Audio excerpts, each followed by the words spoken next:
Okay. Hello, everyone.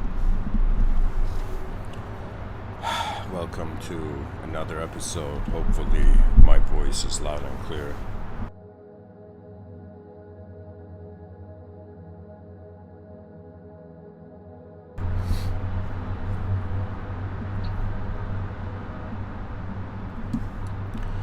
I thought of talking about something which I think the context of it, people who just see the title of the video are going to misinterpret. But I thought it was worth talking about.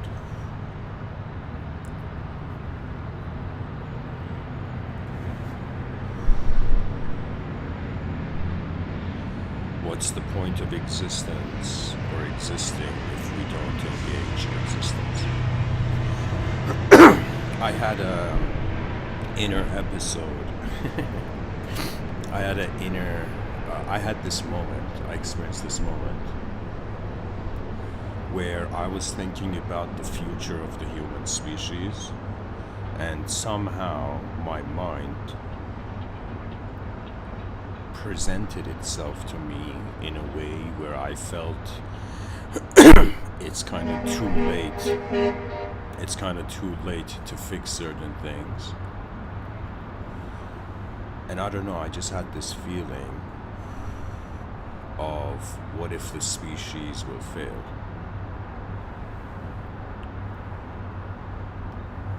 Imagine, for example, before a child is born, there are people in the world who are running systems.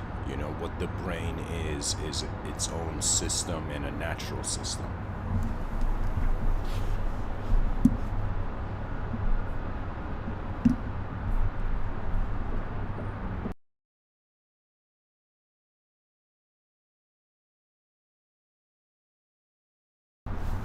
I'm trying to explain to the audience, like the moment I experienced that inspired the title of this episode. And I was in my car, after breakfast. I had a cup of coffee with me. And for one moment, I felt the inefficiencies on this planet seem more than the efficiencies, Imagine someone who has started a business. Or I'll say it differently. Imagine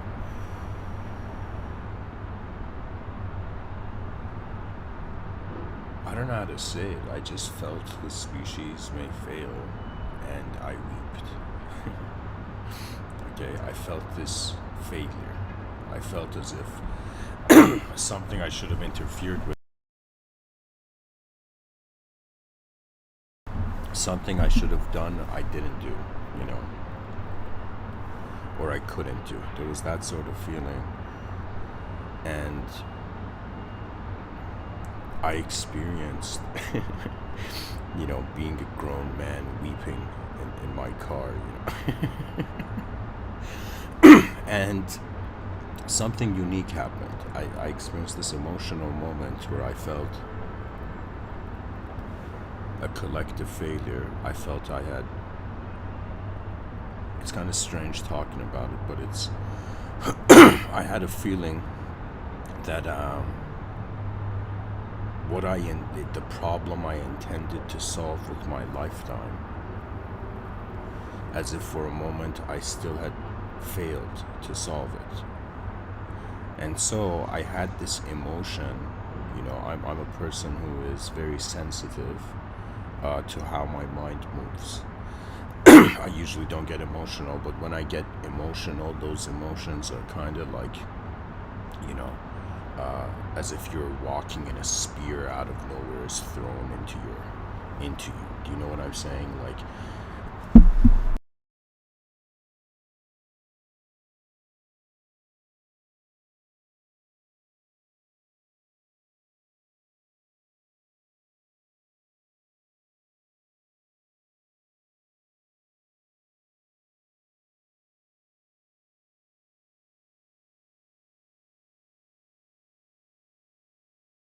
What failure can be said to be is a sort of inner death of a potential, of a possibility.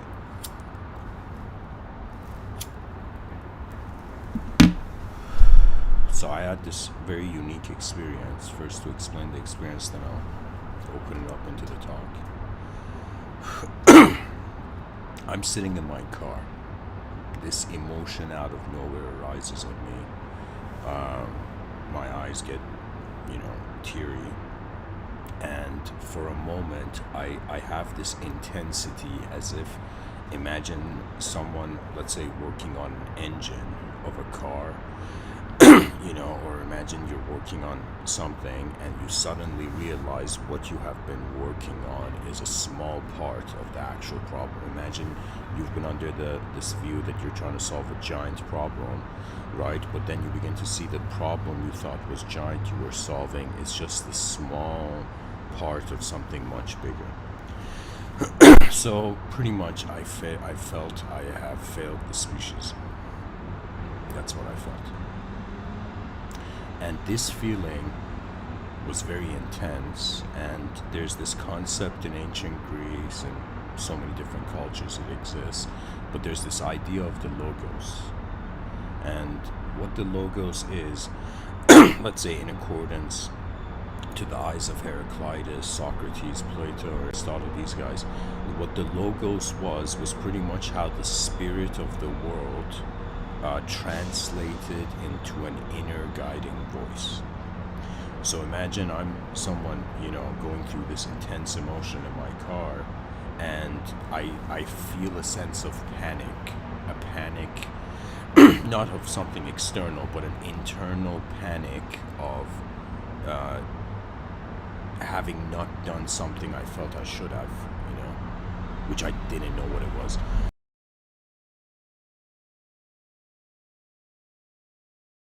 So when I experienced this intense emotion of feeling as if I've failed, the collective system,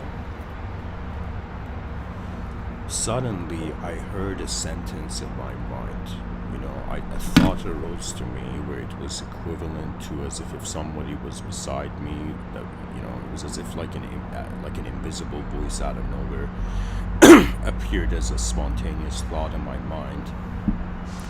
And so it was as if this intense emotion, this reaction, biological, physiological reaction to this intense emotion, and suddenly I actually hear these words, "Don't fear," and "Wake up," right?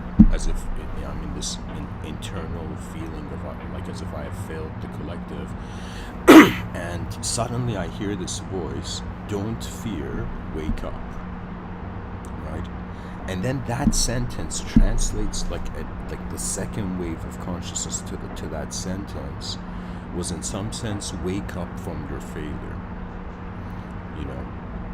So I had this feeling where I felt like in my inner realms I had this experience of feeling not just incomplete, but it's like convinced incompletion. That's something else.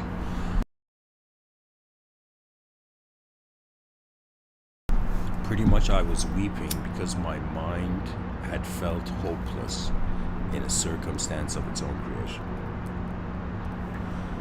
So when I hear this idea, "Don't fear, wake up," it's as if for me the Logos is telling me, wake up from your failure.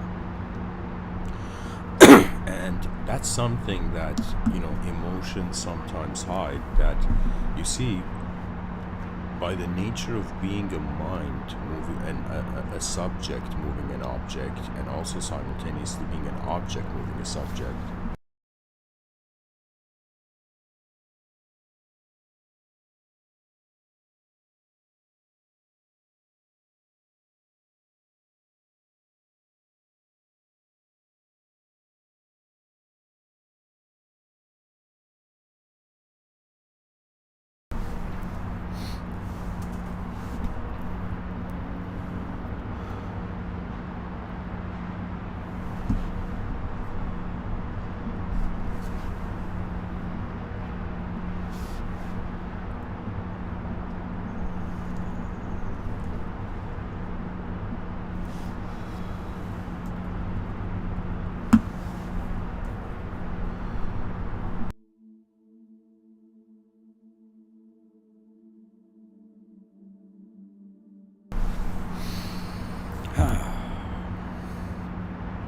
I felt the spirit of my moment telling me to treat my failure as a dream. And failure is actually a term we use when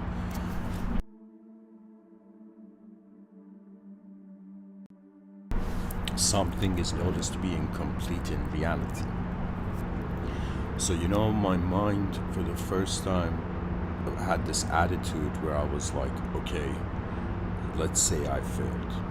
Let's say I failed individually. Let's say I failed collectively. And then I thought, what would I do? And it was as if my mind was telling me, oh great, your brain has simulated its own incompleteness, has simulated its own inefficiency, has declared its defeat, right? And it was as if, what can you do now? And it's as if like a person is in their mind until they re-simulate their mind, right? And that's something I realized, that how can I know I have failed? And how can I know I have succeeded in a changing world, right? Because what human success seems to be is that we have an expectation on the future from the past, and when that expectation is fulfilled, we feel successful.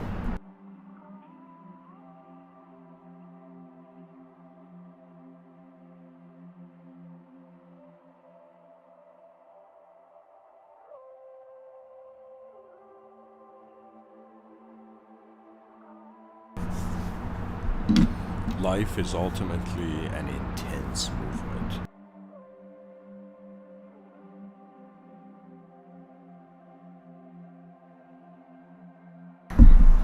And so I guess I want to open up this episode and start diving into it.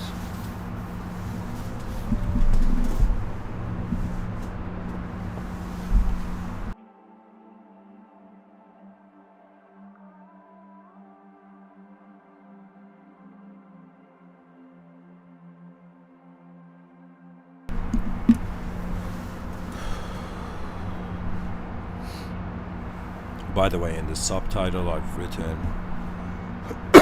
the fool of greater dimensions or the genius of lesser dimensions, question mark.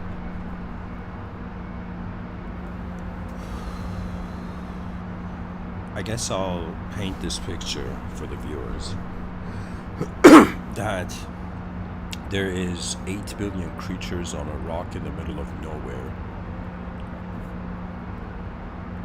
The world is too big to be certain about, and nature's designed in a way where the moment we feel we have found a treasure, the world changes. That means if somebody, like, the greatest treasure to find is contentment with change, really. An ability to be content with change is like the greatest treasure.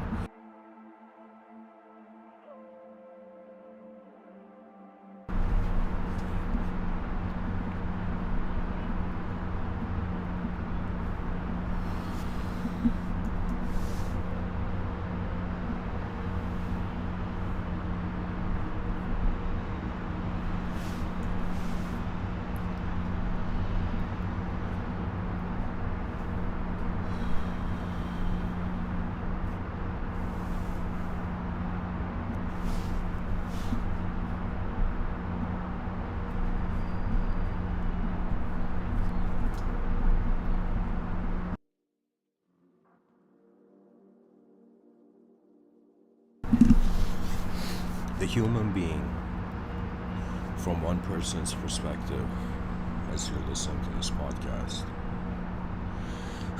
I pretty much see that the human being, what human consciousness is an activity in 2 dimensions. That means I consider the body to be in a singular dimension. Let's call that existence. What I consider the mind to be is that the mind is experiencing reality in 2 dimensions.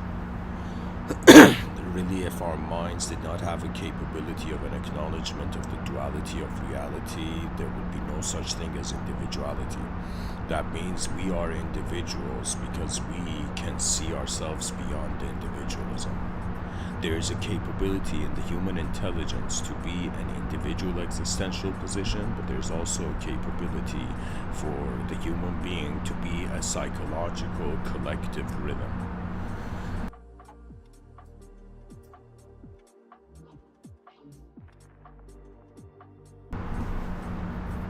So I divide reality in the sense that I'm like, okay, there's a human being, there's a world in front of its eyes. Let's call that the outer realms. And there's a world behind its eyes. I call that the inner realms. Hilariously, it seems like our body is within the experience of our mind. Or I should say it, the mind seems to be the experiencer of the body. That's an incredible definition for the mind, by the way. The mind is the experiencer of the body, and the body is the existence of the mind. If we didn't have bodies, would the concept of mind ever even be necessary? Who knows? I haven't forgotten how good we are together. And something to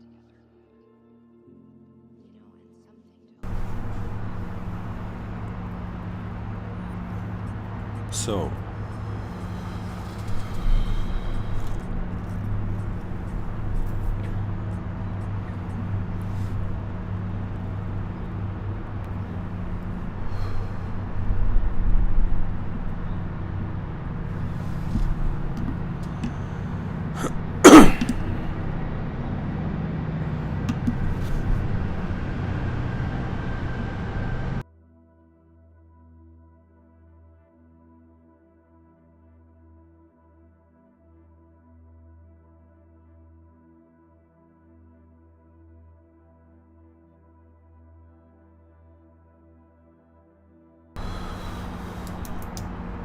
what I'm trying to say is that we are experiencing existence in an unknown way,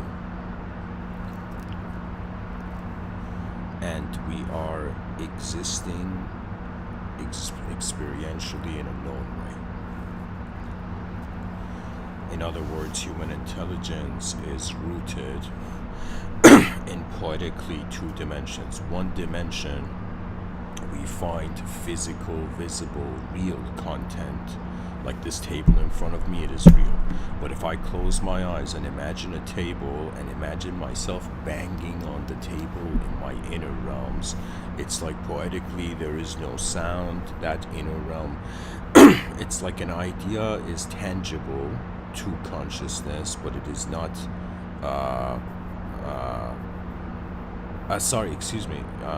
when it comes to the inner realms, like if I imagine a chair and let's say in front of my eyes I see this table, and let's say behind my eyes again I imagine this table.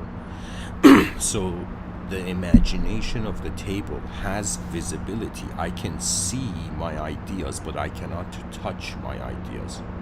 You see that? The only way I can touch my ideas is by vocalizing them.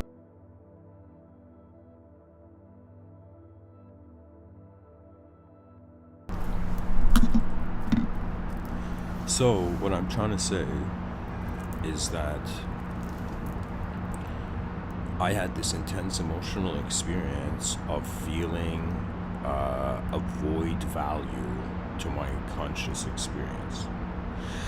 That void value was based on an expectation of the past. It's as if the question comes, if a person doesn't have a past, can that person succeed or fail? Or it's another way of saying young children who don't have a personality yet, can they experience success or failure?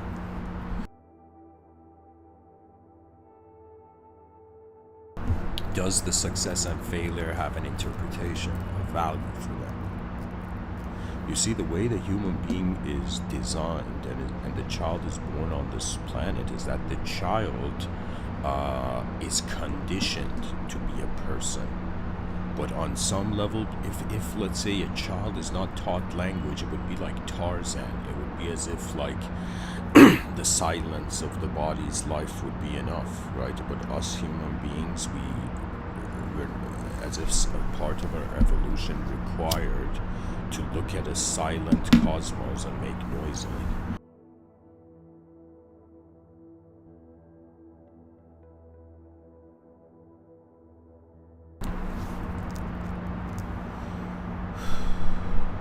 You know, from certain contexts, emotions are unnecessary.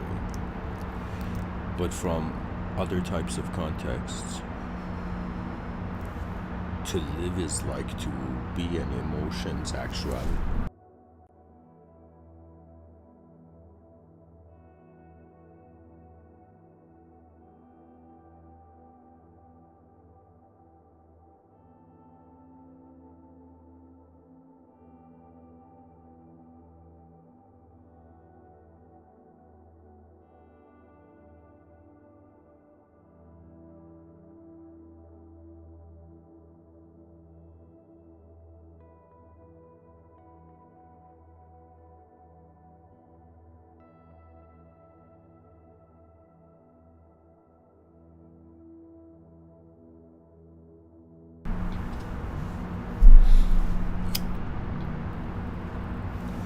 Emotions and how they rise and fall it's like an incredible human mystery.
Pretty much, what can the human mind do?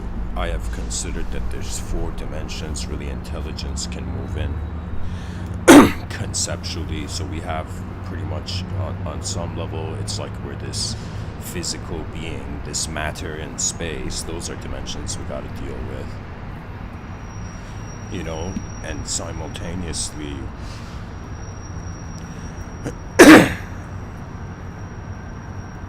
it's like a psychological entity and the physiological entity have chosen to exist in the same moment. Therefore, we have a free will that is based on the information or the shape of the mind, which is actually the nature of space. And then we have an opportunity to have a free will based on the shape of the body. So what human life is consciousness. What consciousness is a unknown awareness to known sight.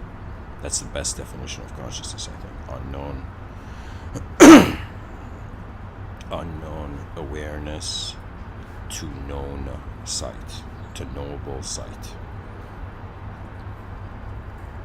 Now, I have brought this idea, this is something I've designed, I call it Ring of the Absent Heaven. And pretty much I'm that human being making this bold claim that everything anybody can conceive can fall into 4 dimensions. I'm pretty much looking at this world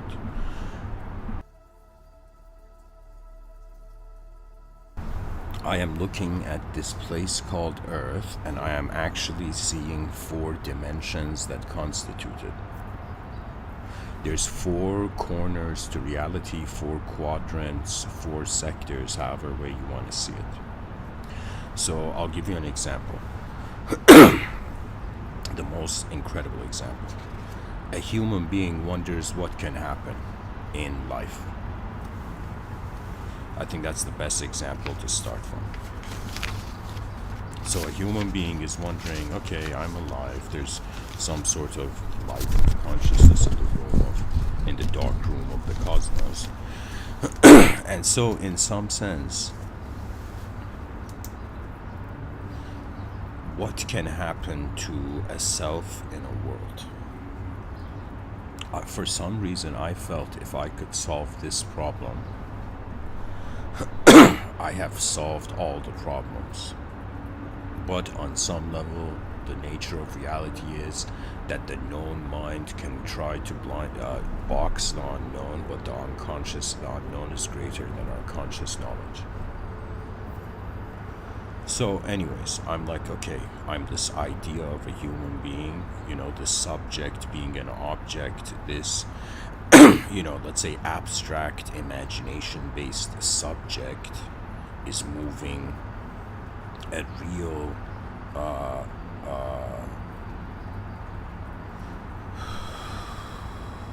a reality-based real object, okay?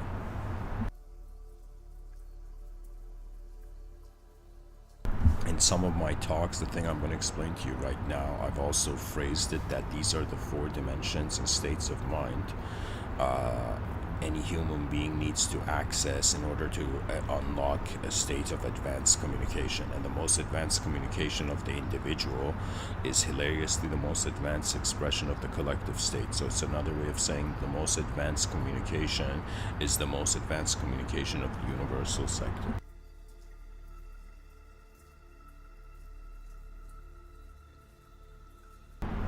So a human being, I'll think of myself, let's say for an example. I think of myself and I'm like, okay, what can happen in reality? My mind seems to be designed to project probabilities of the future before they happen. So what kind of probabilities, what sort of visions to potential futures of my own self in a worldness can I fathom? So I came up with this attitude where I'm like, okay, I'm a self in a world. Or another way of saying, I'm an abstract self in a real world. And so what can this self in a world do? So my vision was that, okay, what can happen? Everything can go to a value of 0.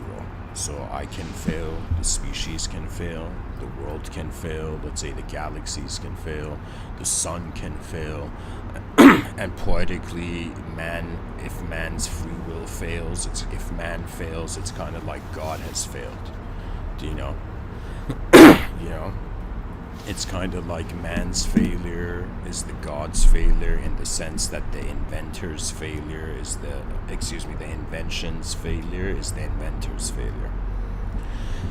So I'm looking at this world and I'm like, the forces of reality and how karma seems to be moving in my perception is that karma can show me emptiness. So the void is a possibility. It's as if it's a potential destiny for the value, whatever abstract value reality has. It's like life can enter the void. And in life, we find the void everywhere. The void, as unknown space holds the universe. The void is found in the mortal life of the temporary being. Anything, something changes for consciousness.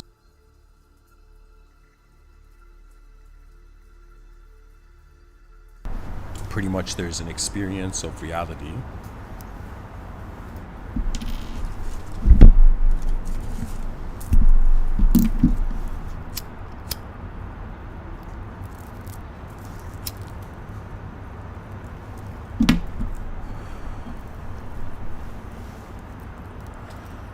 pretty much I'm saying this is the 1/4 of what can happen, and it's the void. So anyone who has ever felt like a failure, like a zero, like neutral, or like even a creature that their free will doesn't have a value yet, this is the void. Another thing that can happen is the singular. That means this self in a world can look at reality and be like, wait a minute, how can I fail if everything is being one thing at once, right? That means it's like religious people, technically, I would say they don't believe in the concept of failure, which is actually very kind of intense approach to have.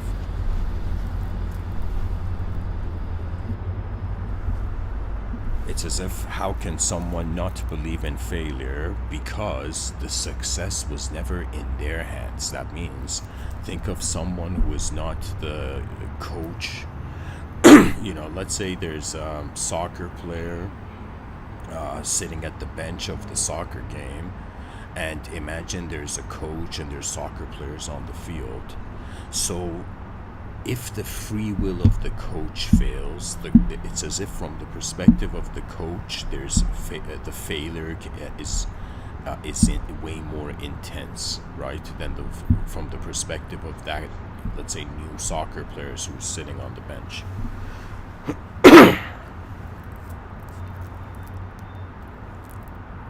Anyways, what I'm trying to point to is that an outcome of reality is that everything goes towards equating zero, the void. This is something everybody requires to acknowledge, and it's, believe it or not, the void is a teacher for those people who suffer and they think they can't be helped, and their suffering, like a fire, burns them, and when the fire of their suffering turns to ash, that's when they discover the void. It's as if it's like, imagine somebody feeling they don't deserve something, and then the person being like, wait a minute, what does existence deserve, right? And so it's as if it's like starting from the void. That's the point I'm trying to make. That means if I identify as nothing right now, then technically the conditions of everything don't apply to me as an entity. Imagine I'll make a very interesting kind of story here. I'll create a story here. Let's say there was this writer, right? And this writer suddenly hears this voice and feels like he's hearing the voice of an interdimensional entity, or the voice of some hidden being, or the voice of something mysterious, unknown. He hears this voice. And imagine the person who's in dialogue with this unknown interdimensional, let's say, entity, asks the interdimensional entity, what should I call you? Or what is your name? And imagine the interdimensional entity says, call me nothing with a capital N. So imagine like an interdimensional being introducing itself as nothing, right? And what I'm trying to say is, like, that's just an example of saying that there is a way that consciousness can exist to itself, that it is not conditional, and then there are realities of poetically beings that their eyes are space. So right now, my association as a being in this moment is arising because my biological existence is present, and there's some sort of activity of consciousness starting from how I am looking through my eyes, which is the activity of my brain. Right?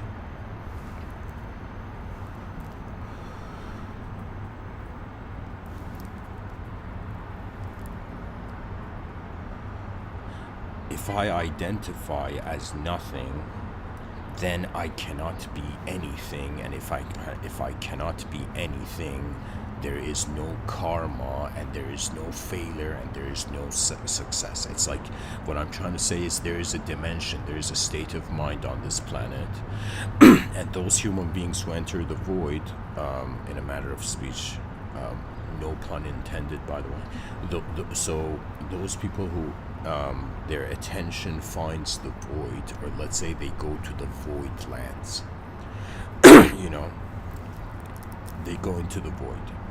The void is, in mythology, some people called it the limbo state, some people called it the concept of purgatory, right? But what the void is how sight is okay with not having content, right? So it's kind of like the person being like, wait a minute, this whole lifetime I haven't just been experiencing a biological body, I have been experiencing how my awareness has been the space of the whole moment where the body finds it. It's as if the body is being a small part of the cosmos, but the brain, due to consciousness being a sort of candle light in a dark room, has no choice to be the world. So it's kind of like our bodies are being in the world, but our brain and mind is being the world.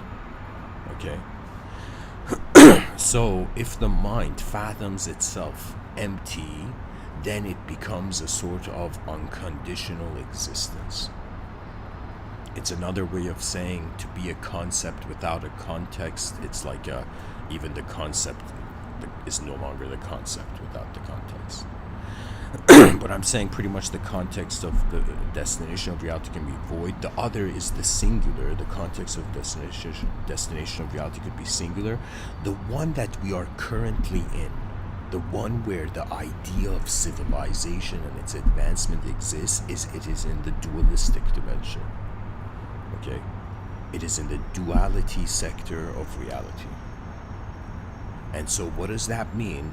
That means any time there is a self and the world has turned into a coin. Language is a system that requires you to look at the world as a dualistic mechanism. Something that is happening as if there's a self happening in a world to a world, and there's a world happening to this self. This is a dualism. Right? So this is another corner of this universe, another state of mind, right? Pretty much, guys, in these episodes, I'm trying to I feel like I'm like this eagle that has flown into the sky from the branches of its past, and is kind of like an eagle looking at the forest at the same time and then talking about the branches it sees. This episode is pretty much me trying to explain why my mind could fathom the idea of waking up from failure. I am trying to debunk inner extinction, or inner, like, you know what it is? It's kind of like the person can't fail, but the person can experience failure. What I mean by this is that it's like the person's like, yo, I'm consciousness. Consciousness sees reality, but in some sense it can't experience failure because there's no consciousness to experience the failure. So, this is why death is still one of the mysteries of reality. People don't know if death is a portal or death is like a dead end of a well. Right? I'm saying that reality has 4 ways it can happen, so death can be interpreted in 4 ways to have value. But anyways, I'll get to that event. I'm pretty much saying, imagine these 4 letters, these 4 symbols, 0, 1, 2, and infinity. The infinity symbol. These 4 symbols, right, those 3 letters and the infinity symbol, these 4 this is the greatest thing I think this is the greatest system my intelligence could design for what is happening here, right? So the dualistic dimension, I call it the language simulation, the linguistic simulation, and let me tell you what it is, right? So in ancient times, they had this concept in Vedanta called Leela, Leela, right? And Leela was this realization of the play of life, the game of life. That means whatever there is that is existing in reality, it is not, if it has the capability of movement or to be animate or to have a soul.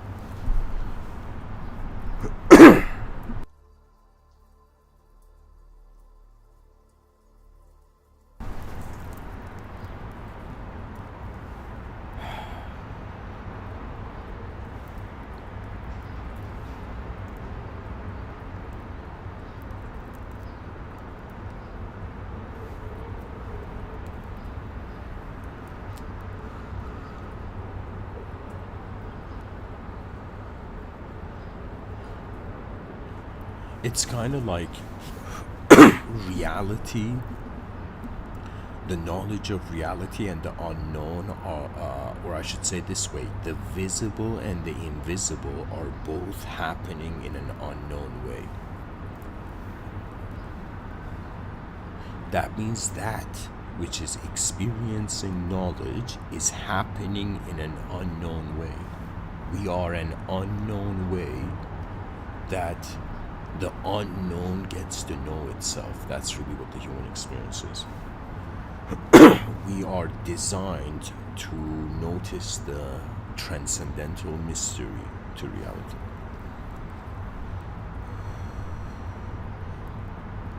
The linguistic simulation, the concept of Leela, Shakespeare talking about life being a play.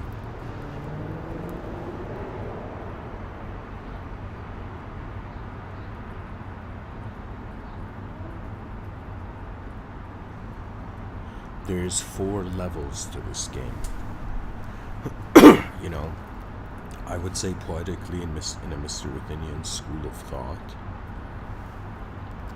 any being who realizes these 4 dimensions is free from reincarnation, because it's the perfect reason. You know, the being is free from reincarnation because what was reincarnating didn't know where it was, you know.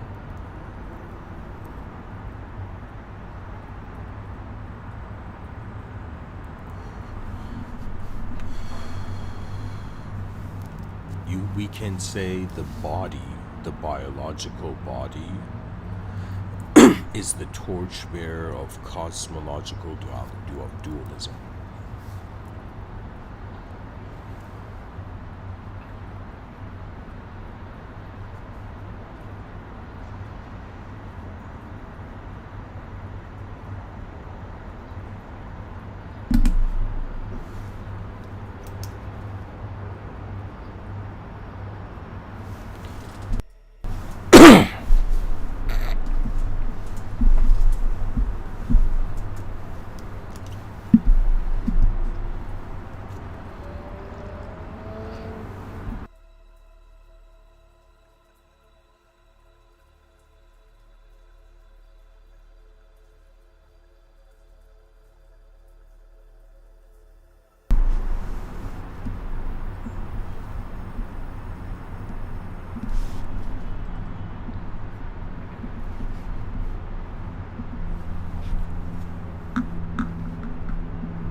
What can I say? I'm just this creature in a world that is like, okay, what are the dimensions? The world is kept so far. I'm like, things can go to emptiness, that's the void. Things can go to the singular, or could have always been singular. You know, that's poetically the idea of the singularity, the mono truth, you know, to all sorts of theisms. Like oneness could be a state of being, you know, the person's like, oh wait, I can't fail because I'm being everything at the same time. You know, it's like a universal being can never fail as a human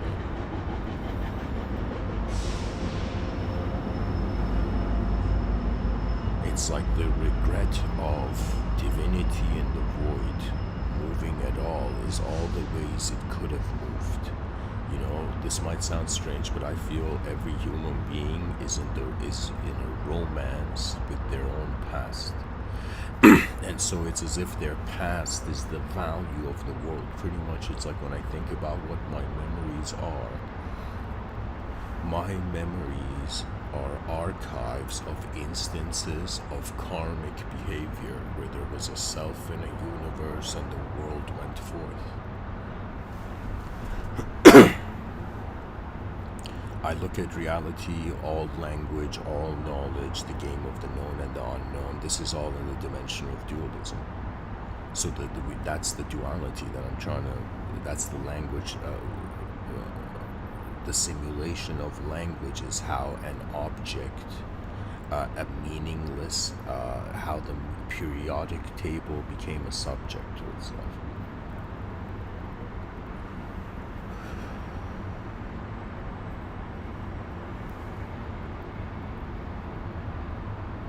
To be an evolutionary being, it's like you have been prepared to be something. After the void, the singularity, the duality, there is the infinity, dear viewers. And that means this whole time that we have been, let's say, suffering from our mortal psychological perspectives, there could have been this whole time immortal psychological perspectives. It's like a person being like, man, I lived from the beginning of my life. Let's say the person's ran 30 laps around the sun. The person's like, man, in 30 years, I lived as a mortal being, as a mortal entity. That means every day of my life, the fear of death being the background context to why survival was happening. But if one's consciousness, or if we were to wonder about the psychological consciousness of an immortal being, which in the future there may be, in the far future, whether it's a technological immortality, cyber immortality, whether it's a natural immortality, that's going to be a mysterious one, but whether on natural immortality or natural immortality consciousness, eyes will look at the world wondering what they truly are, right? And there will come a time where the spirit will be associated to the organs of the body. Right? So what that means is, like, imagine in the future there's going to be a technology that, let's say somebody was in an accident and only their brain and lungs survived, like that RoboCop movie or whatever. So it would be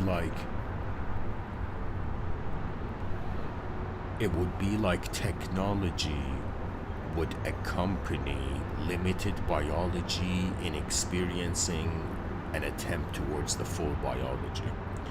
What technology is trying to do is to be as advanced as nature to the point that it becomes indistinguishable.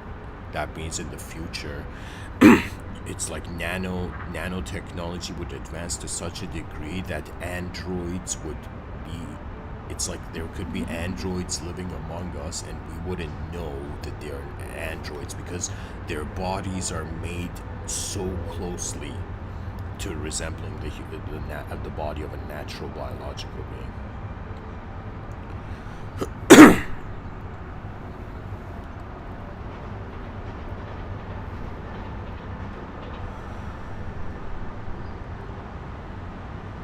The infinity is, I guess, I've had certain moments where I've had access to. It's as if what's been looking through my eyes has experienced moments where it has felt like it has been eternal. There's been moments where I felt like my eyes were more ancient than the world I'm seeing, And then I thought about what's the most ancient thing, and it was nothing. Somebody's like, I honor my ancestors, and somebody's like, yo, before your ancestors there was nothing here, and the person's like, I honor nothing too,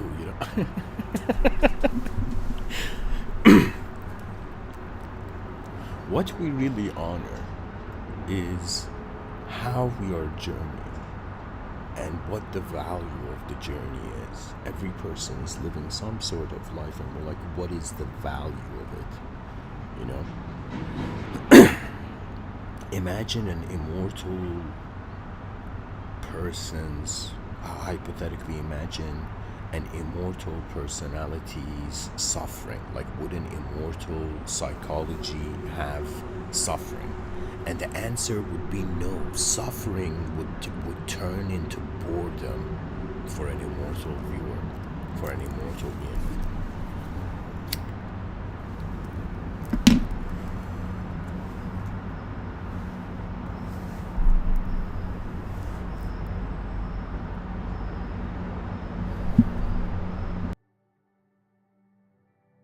You know, it's really in the dualistic dimension of our minds, the sector of, let's say, the duality sector of our intelligence, that we suffer. I think about, if I was nothing, there would be nothing to suffer. If I was everything, everything can't suffer.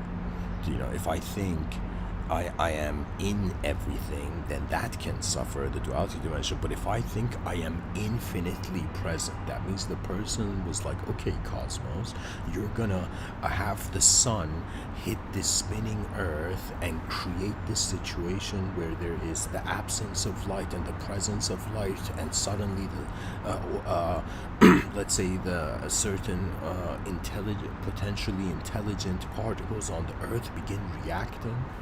Imagine someone saying, in my past life, I was a cell waiting for the sun to come up to move. Do you know? Like the evolution of reality, obviously, it's like the light pulls what is the potential in the earth.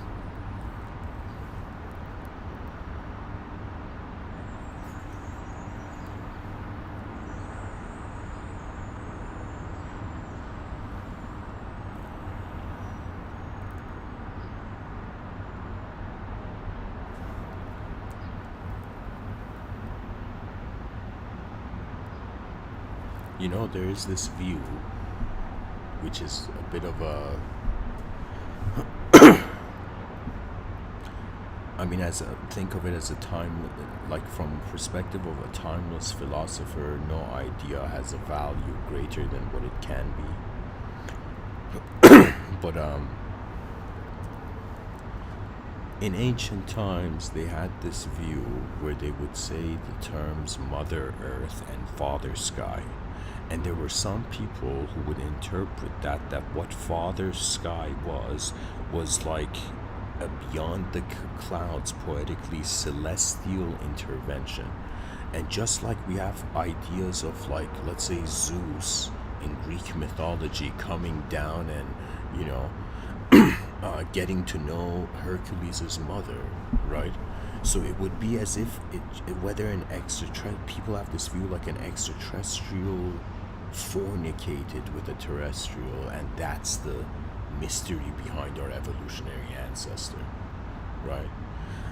That's a view. That's a kind of out of the ordinary view, okay?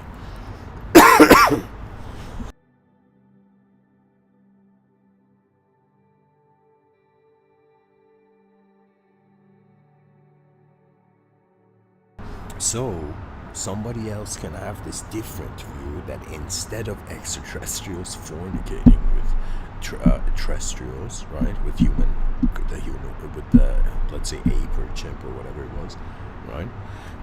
So I think it was Homo erectus. Anyway, whatever. What I'm trying to say is that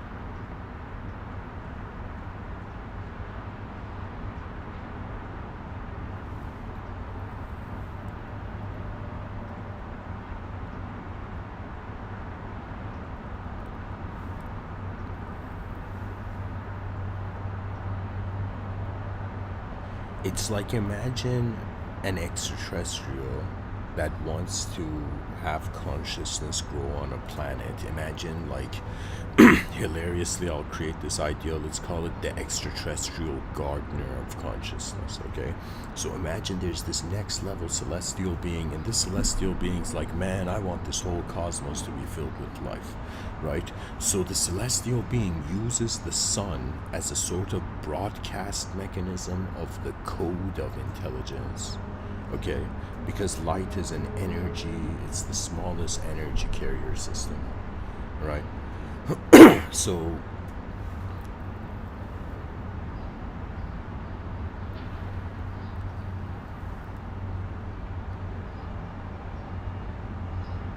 what I'm trying to say is, imagine this extraterrestrial just throwing seeds, right, on different planets, and the creatures on those planets consume those seeds, or those seeds grow into creatures, right? Like, that could be another way where the idea of Father Sky is kind of like, can be replaced by the celestial gardener, you know.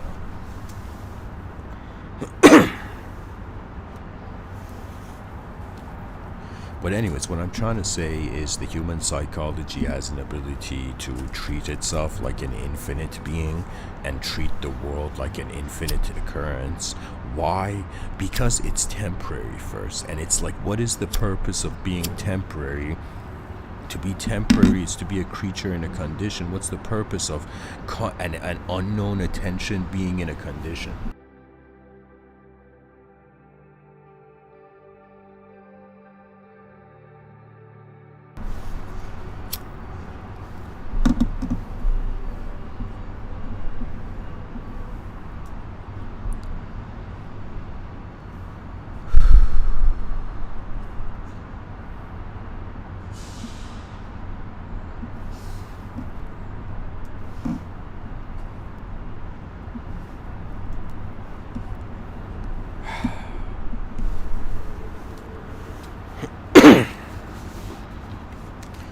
So anyways,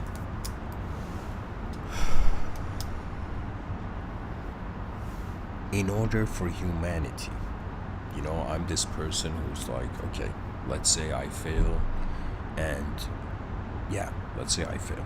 So if I fail, what could be the strategy towards the void? It's as if we're all temporary biological beings. We're like, no way, you know, we're not going to be here one day, right? So what do we do while we're here? And so what we are deciding so far to do is to live in our inner, in the comfort of our inner realms. You see, fear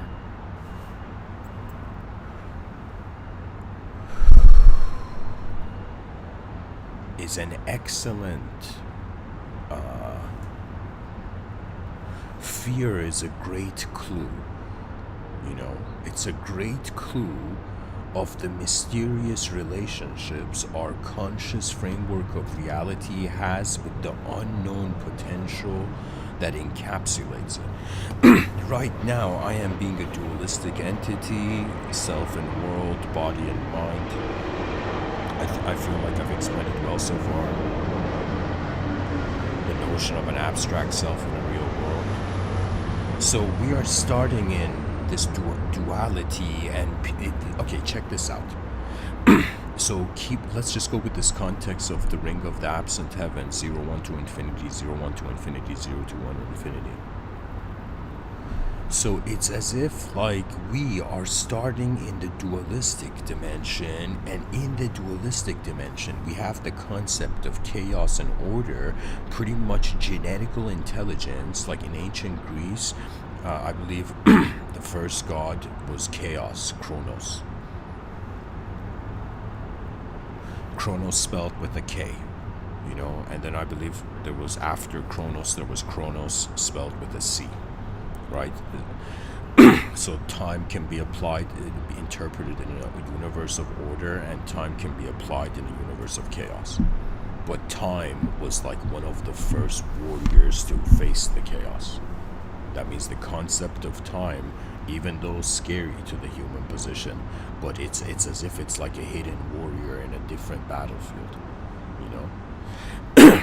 But anyways, So we're starting in this dualistic sense of reality, there being chaos and this genetical program organizing itself, which is another way of saying limitations are the walls of the order in the chaos. That means reality is chaos, and what chaos means is that chaos owes nothing to anything. That's why it's being chaotic. When someone completely loses faith in any concept of reality, then chaos becomes an emotional, ignorant shortcut. It's like sometimes I think that there's a lot of chaos in the world, or maybe I should say differently, a percentage of chaotic things on this planet are happening due to ignorance, not because the entity is chaotic.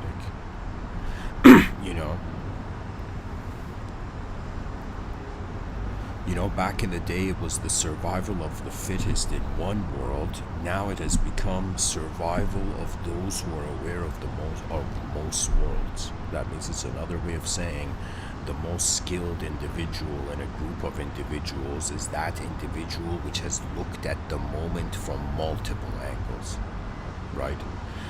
Because we think that the mind is here just to show us one way of things happening, and that's not the case. The mind is poetically the interdimensional birthright of a multidimensional being. The usage of the mind. So, consciousness has landed on a dualistic branch. Now, from the duality, look at the incredible reactions. Look at how incredible the system is I've designed, guys. This way I'm explaining it.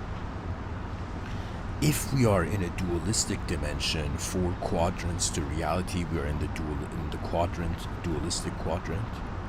It's another way of saying, where can a creature that its life is being based on chaos and order go? And look at it. Those people who go towards yoga and meditation, they're trying to use oneness as escape route from dualistic suffering.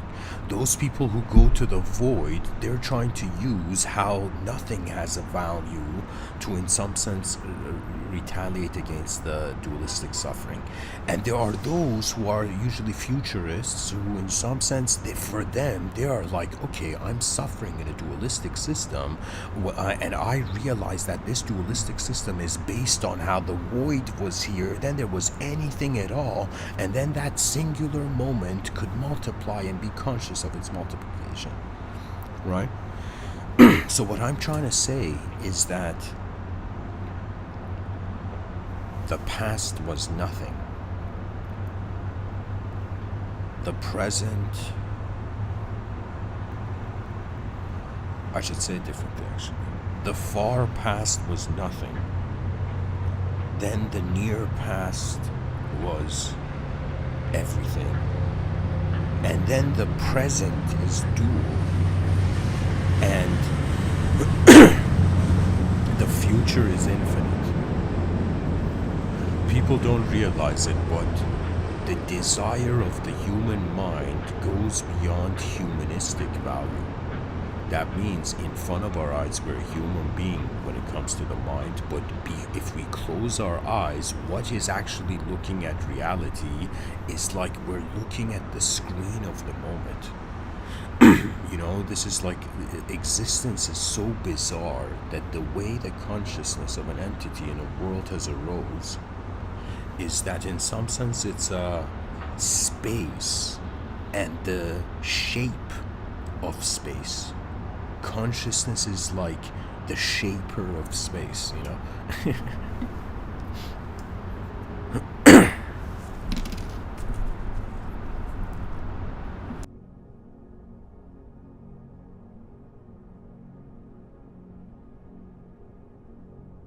It's like asking, is consciousness sculpting existence for itself? What is attention doing in space?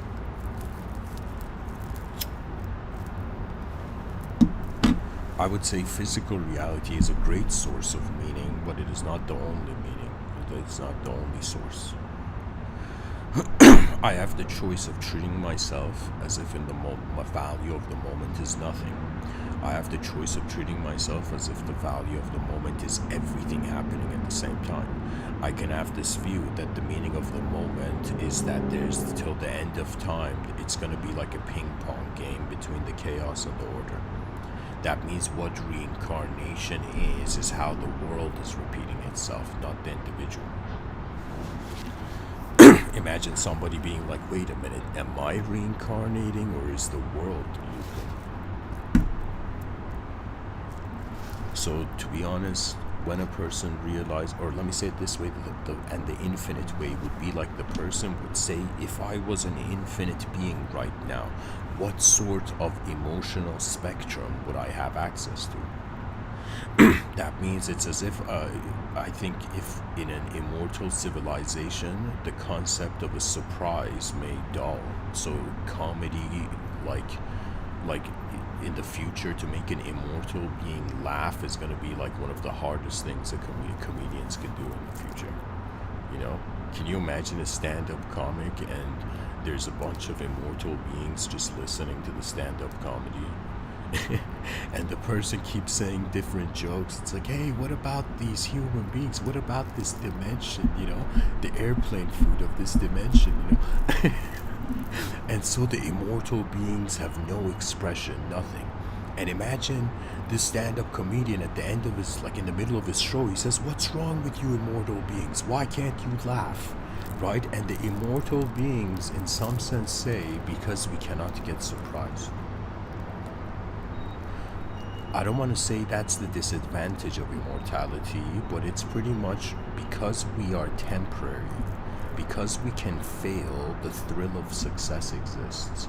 But if nobody could fail, which is what a sort of existential immortality would imply, right? We would become the most advanced minds.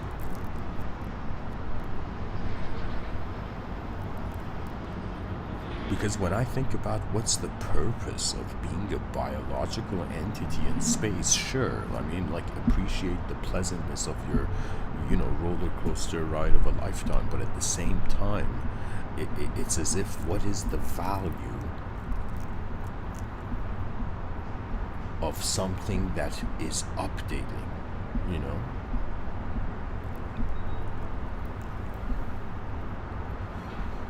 It's like maybe an immortal, the psychology of an immortal being, like maybe an immortal being can't laugh easily, but immortal beings can smile easily, you know? Because an immortal being technically has no danger. You know, to be an immortal means to be in a place where there's no danger, right? And think about the human psychology when it comes to theology. Like, what has our attitude been? Hell is a place where it's dangerous, you know, right? And heaven is a place that you're safe. That means you're karmically safe in heaven, right? Like, that's the point. Heaven is, like, for the religious person, the finale of karma, you know? Kind of destiny is a GPS route. You know.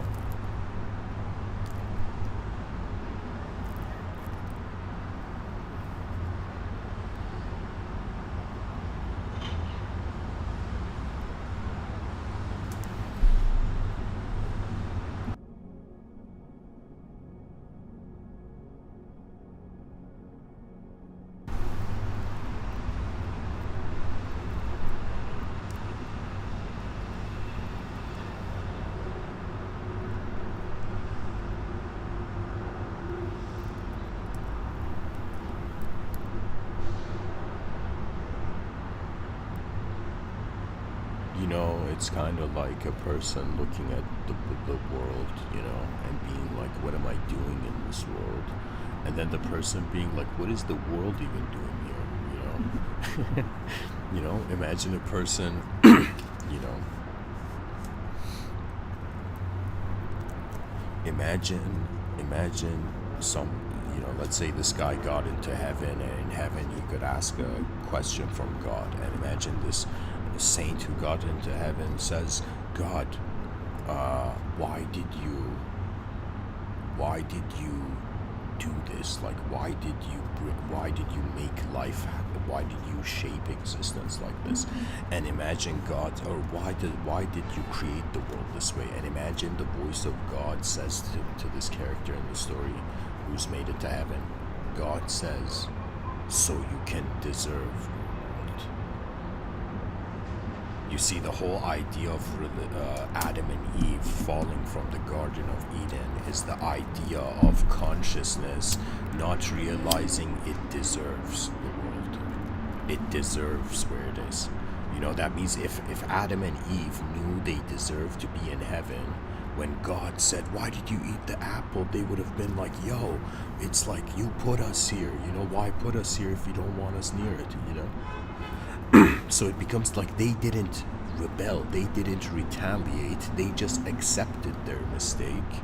And it was as if God's like, man, you know, it's like, you know, God, I think God expected Adam and Eve to deny the mistake of eating the forbidden fruit. But because they were convinced they had made a mistake, it's like in the religious story, like, there was a slip from the heavens, you know.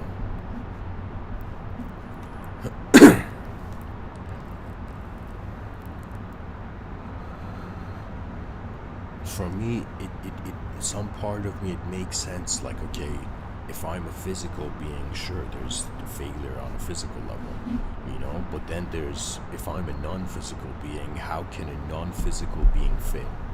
And I realize a non-physical being can fail when it non-physically knows it also can be victorious. Right? We are living in a civilization where it's easier for people to accept inferiority than superiority. Why? Because history doesn't have a good relationship with trusting superior archetypes. Right? It's as if the challenge of the humanity and its advancement is, how do we get, all these creatures that distrust each other on an ideological level, right, to in some sense trust each other beyond an ideological, to advance everything beyond the limits of now. You know, there was this Japanese show, where in it there was a character who had failed, and this very, like, next level powerful character comes and says, to be weak is nothing to be ashamed of, to stay weak is, right? It's another way of saying to fail is not the issue, staying in the, it's like to accepting the failure is the acceptance of the failure is the issue, you know?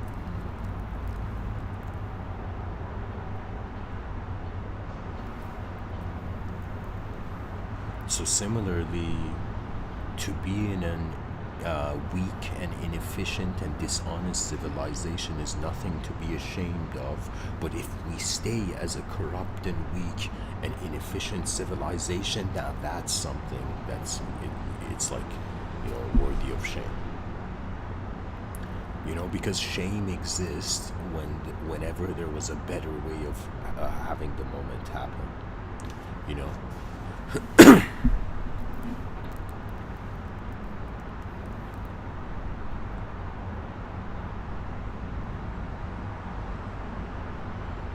It's remarkable.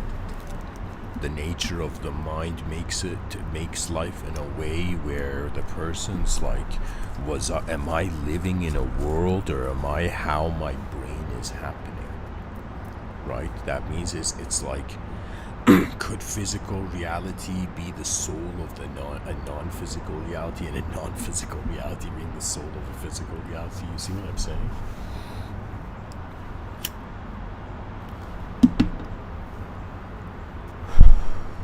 And sometimes I have this personal attitude, I've kind of had it since childhood, where any time I see inefficiency,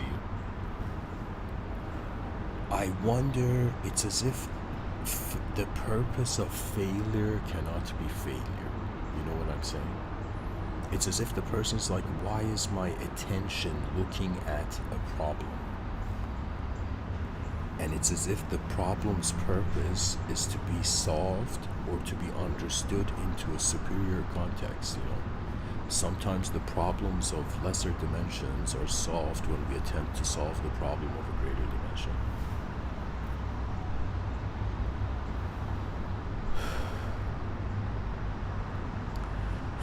Sometimes I wonder, what does it mean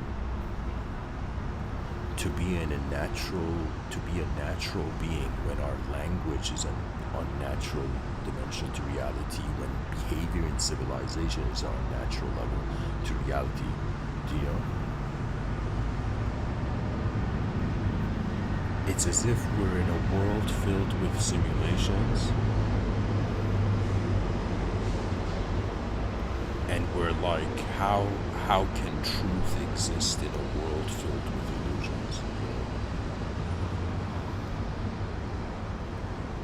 Somebody in the chat section says, how the F is anything possible?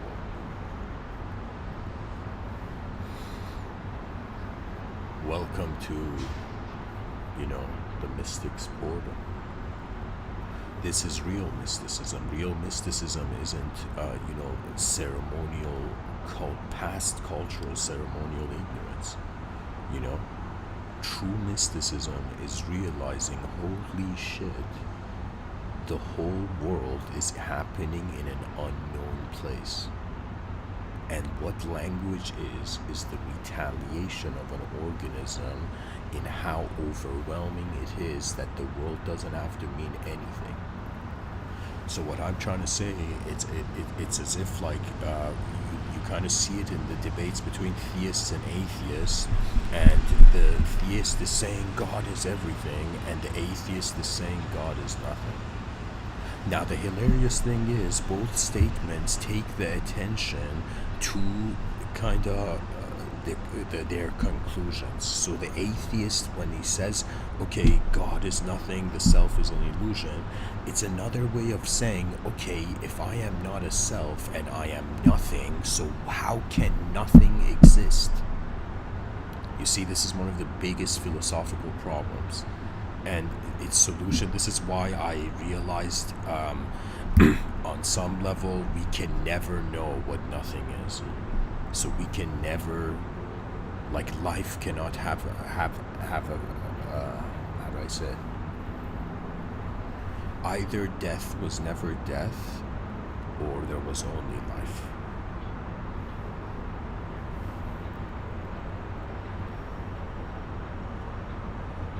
In other words, imagine somebody, you're a nihilist, and a nihilist is like, kind of like, the lazy philosophers go to, right? To be a nihilist is someone who's trying to disconnect themselves from the emotional responsibility of caring for content in the void. There are many mysteries of reality, but the advancement of humanity, it's kind of like the earth is doing something and we are doing something, and when they synchronize, an advanced civilization occurs. An advanced civilization, just like the Buddha spoke about Buddhism, like the concept of a Buddha is not like a specific person is enlightened, but it's that an individual has accessed a Buddhic state of being, a Buddhic state of mind, and the Buddhic state of mind showers itself through emptiness. So it's as if Buddhists it's like a strategy where the person's like, okay, I'm gonna notice emptiness, then I'm gonna notice how my mind is fulfilling the moment, right? That's kind of like,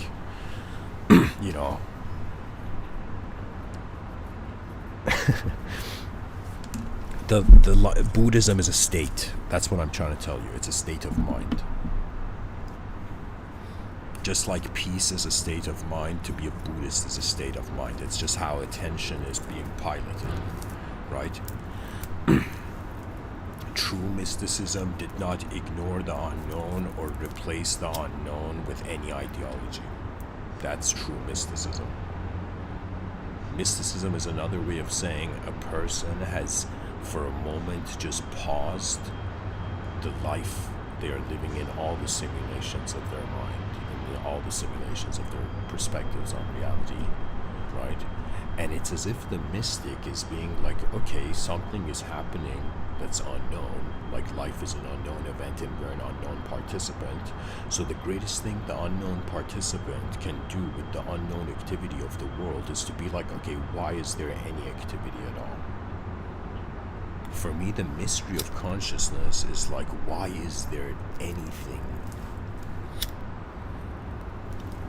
Why is sight tunneling through reality?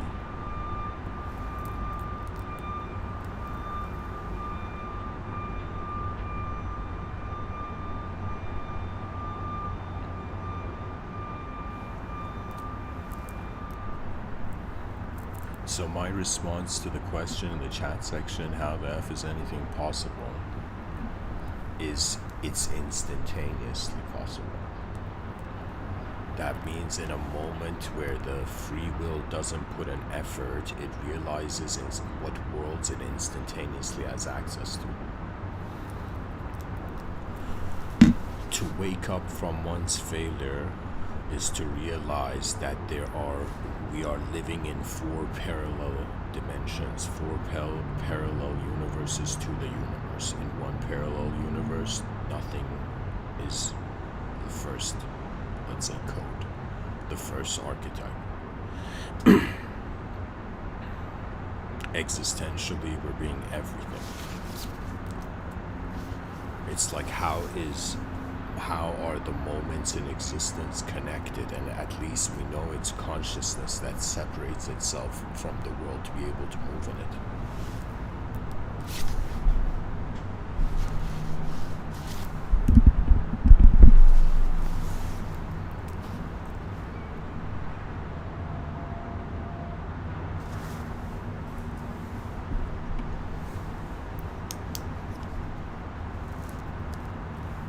So the options of the human being is to do nothing. That's a strategy. To do something.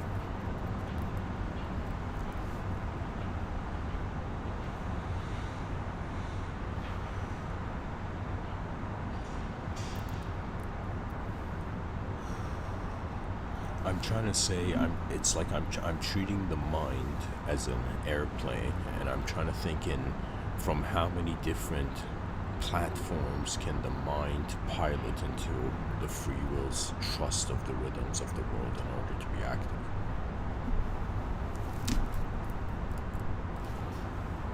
Let's say they looked at the stars and they were fascinated since childhood by the concept of, let's say, aliens. Now, let's say just like somebody can be fascinated with the concept of an alien, which is the unknown visible other, so far depicted in our science fiction. Let's say somebody can have a fascination beyond the concept of an alien, and it's the fascination of the concept of an alien world, not just what other. It's as if the human being had such empathy that it was like, okay, let me look through the eyes of my neighbor and have compassion for my neighbor. Let me look through through the eyes of, whatever, every human being I can see. And then the person at some point is like, wait a minute, let me try to have empathy for an entity that is not human. This is one of the greatest things that the human species needs to learn, to love the world before loving its categories. Everybody has access to an experiential, singular, kind of endless sphere of a moment, right? Right now, I could see it that I'm a body and my body's projecting this act of free will.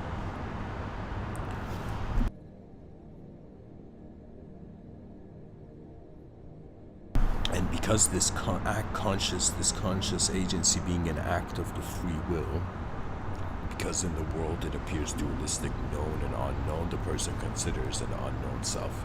So it's as if my brain is simulating a mind and my mind is simulating the idea of the soul. I could have that view. I can have that view that my mind is just happening right? As if the mind is a world where the world is there happening and we are what's changing in it. Do you know? The mind is kind of how the meaning of the context to our moment.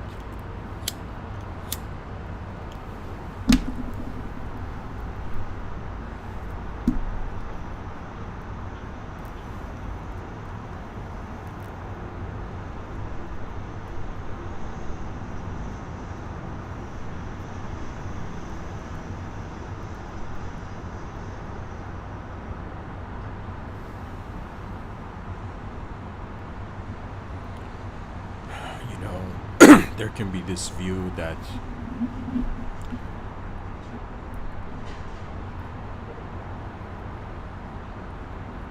if reality has unconditional factors to it,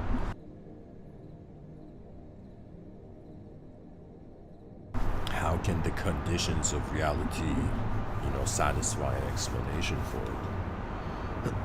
If there's something beyond our eyes, like how can we contact it? How can we access it?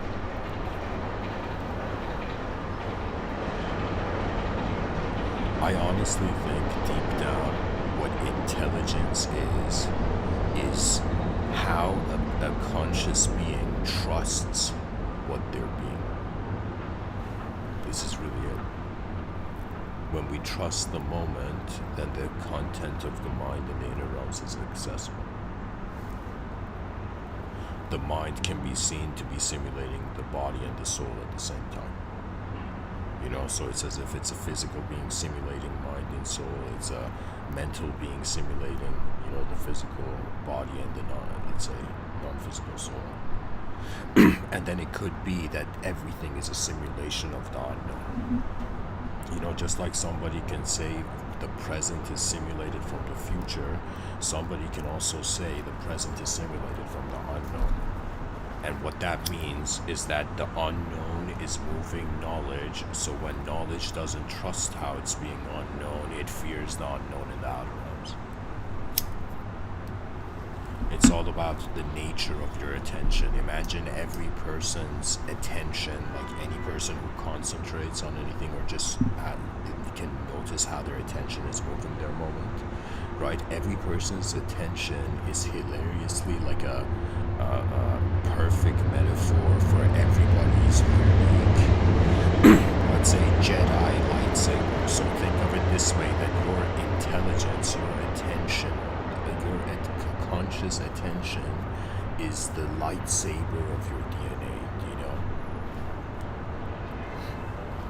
It's like a person's DNA is the color of the lightsaber, It's kind of hilarious. It's like the potential of consciousness is that consciousness is experiencing the world, but the self still wants a purpose in this world. That's the thing. People are just in a game of seeking greater purpose. And what is greater purpose? It's the world calling the individual. Right now, Civilization 1.0, I call it, doesn't have it doesn't care for its greatness. It's like an inefficient civilization is a civilization where there are a bunch of beings living in the same system, but the system is not utilizing the value of all these beings living in the same space.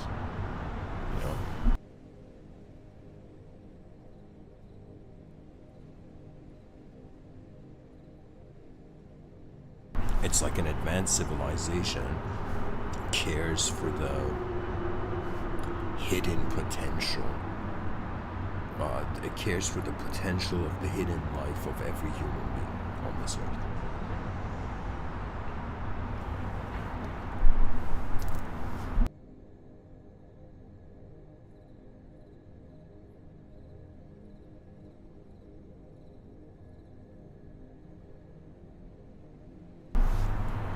It's as if genius needs to be encouraged by kindness, by kind beginnings and kind endings. That's really what human beings want. Human beings are a poetic way of saying it is like we are experience hunters, right?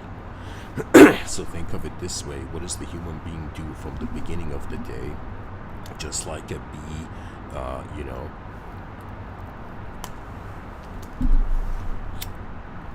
goes after flowers, from the beginning of the day. It's similarly like we as human beings, we log into consciousness in the beginning of the day and we seek out a new experience. People are hilariously, subconsciously hunting and chasing novelty. The new has the greatest and most transformative power. Like we see this in in the cultures of fashion, right? It's like somebody created the hoodie and everybody started wearing hoodies, or like a majority, not everybody, but like a lot of people started wearing it, right? It was like something new, a new possibility arose.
Can you imagine, guys, I just thought of something hilarious. Imagine in the future, some next level, let's say, human communicator goes to communicate to these aliens, and this human communicator has, let's say, found the best strategy. And imagine the aliens ask a question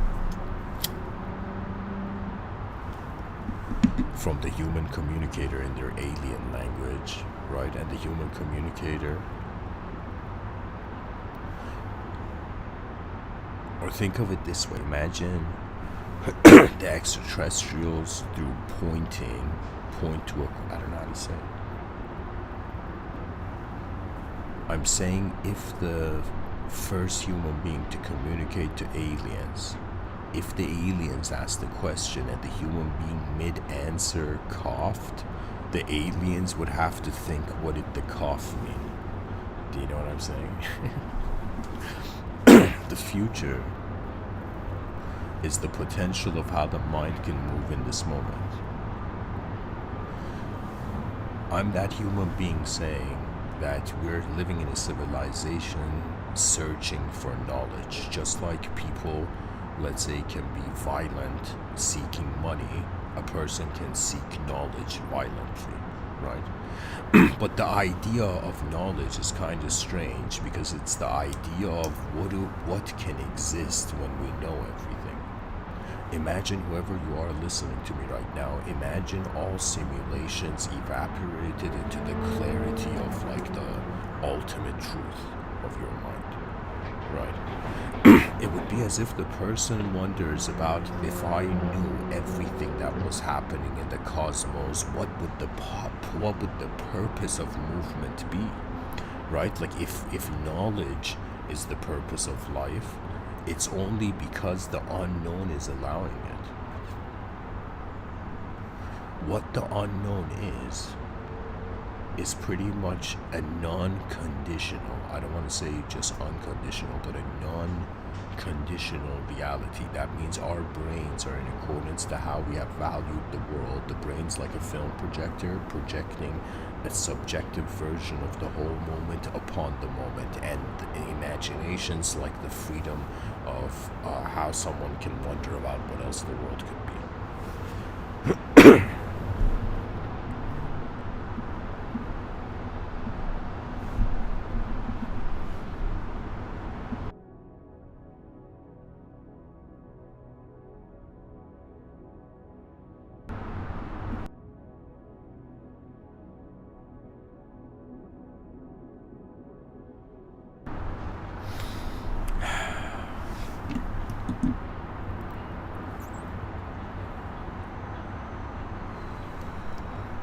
If we expect the future to look like the past, then we haven't seen the future.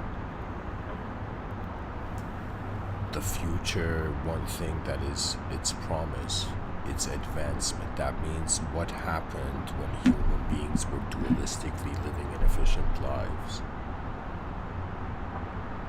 An urge for the other side of the spectrum. You know, the person's like, what if I was a finite being? It's like, oh yeah, I'm already being one. What if I'm an infinite being? And what if the nature of the mind, like the body's pain, is like not the mind's reality, you know? In ancient India, there were yogis like Kabir who like treated the body as a house. They were like, the person didn't think they have a body. They felt their soul was living in their body, you know, or being the whole moment.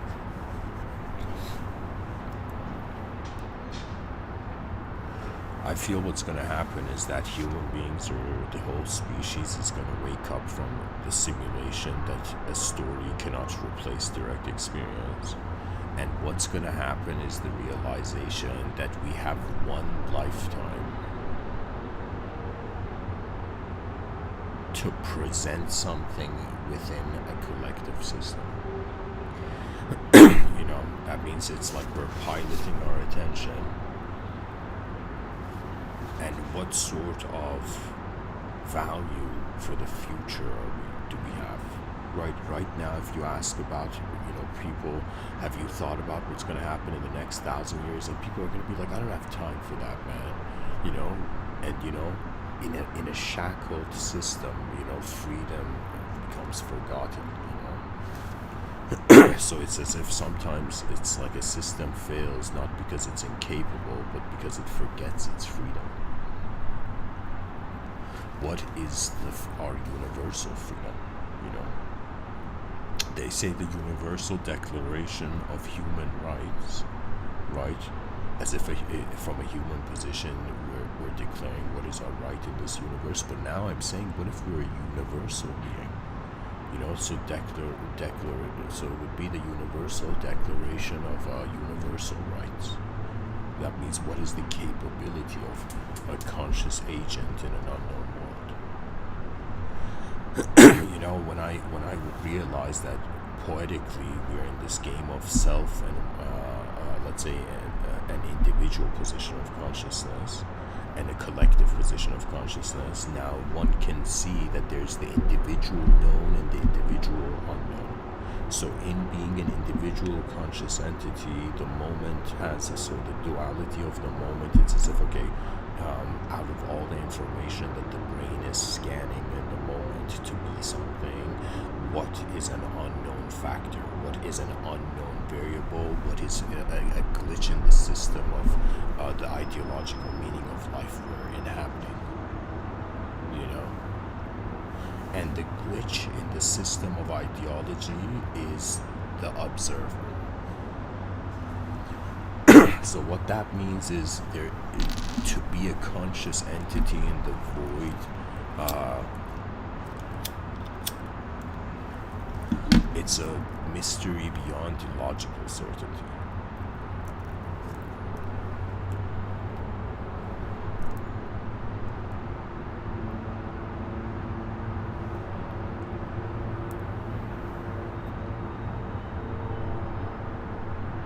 It's about the dimension of life where the presence of the moment is not limited to an idea, and if your state of mind finds itself observing its imagination, like they say a person has imagination, but I would correct that statement and say a person is an unknown viewer of their imagination.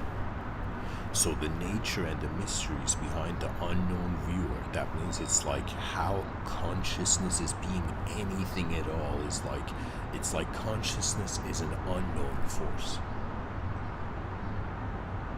And when we ignore the unknown, we trap ourselves in stories. Right now the species, like there's two arguments, okay?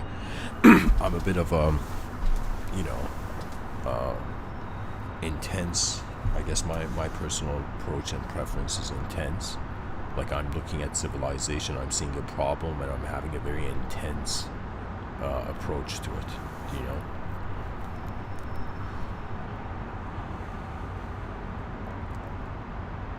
It's like what really greatness is resetting the value of the whole moment in accordance to the most advanced archetype. You see, just like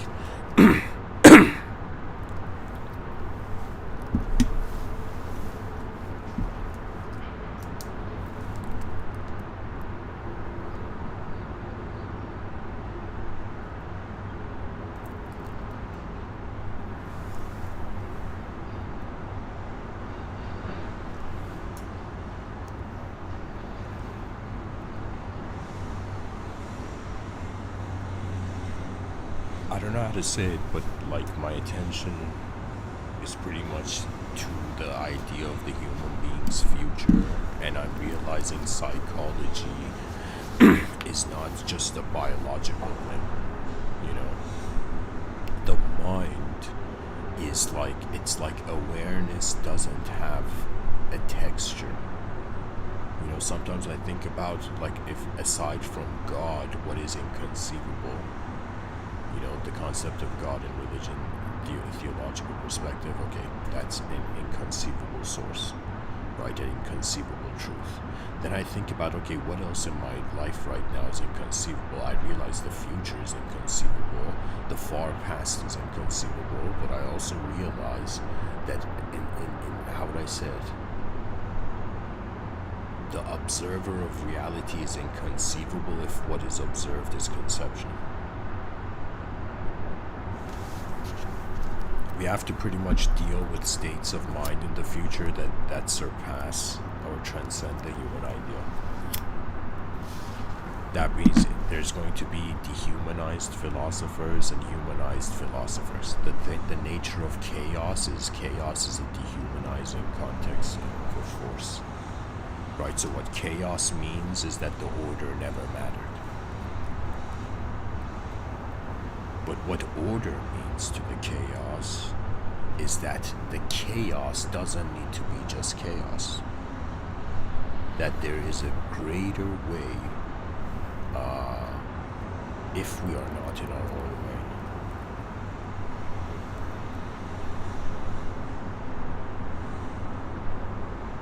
It's the sense of self-projection. So when I'm saying pretty much it's like we're starting as these creatures that are interpreting success and failure, and it seems like we might end up as just unknown observers of a known world, and emotions are just choices that That's it.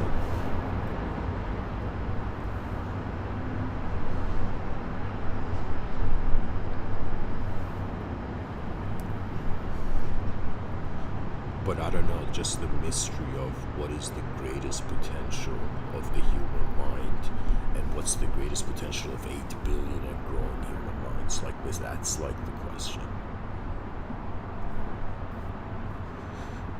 Pretty much it's as if I want to see what the most advanced thing that the species can do before sight is not of my concern. You know, and when I say sight is not of my concern, I mean at some point the ideological system accesses infinity, and in infinity the whole value systems of the finite life are like dissolved. You know, just like snow evaporates in the morning sun. So similarly, it's kind of like in the future, individual personalities are going to, in some sense, evaporate into the clarity of how attention is being a field. So right now, our minds are understood being local to our biological body. Right now, we're trying to connect the idea that the unknown dimensions of the unknown dimension of the mind is actually the known dimension of the body. This is kind of, you know, I guess more of a kind of like physical reaction, physical approach.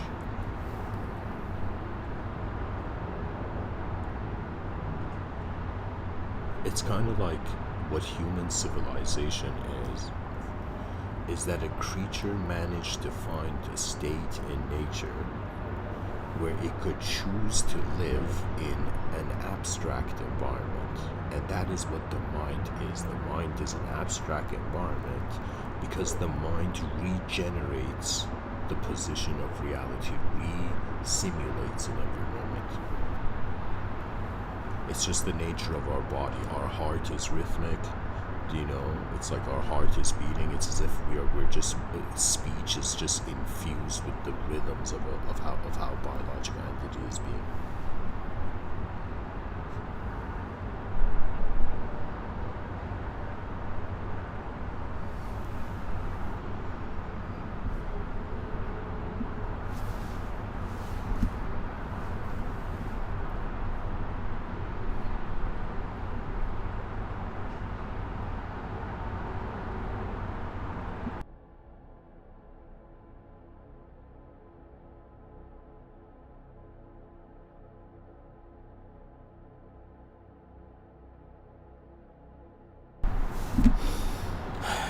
What sort of hidden greatness could exist for this project of a lifetime called the human species?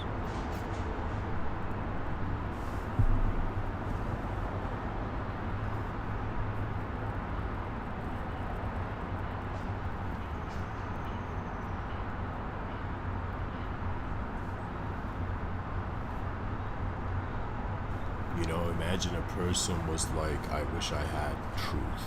And then imagine the truth was right there. And the person's like, now that I have truth, what do I do? What can a true being do?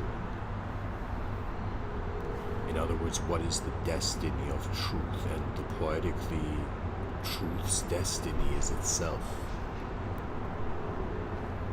It's like reality is actually like horizontally.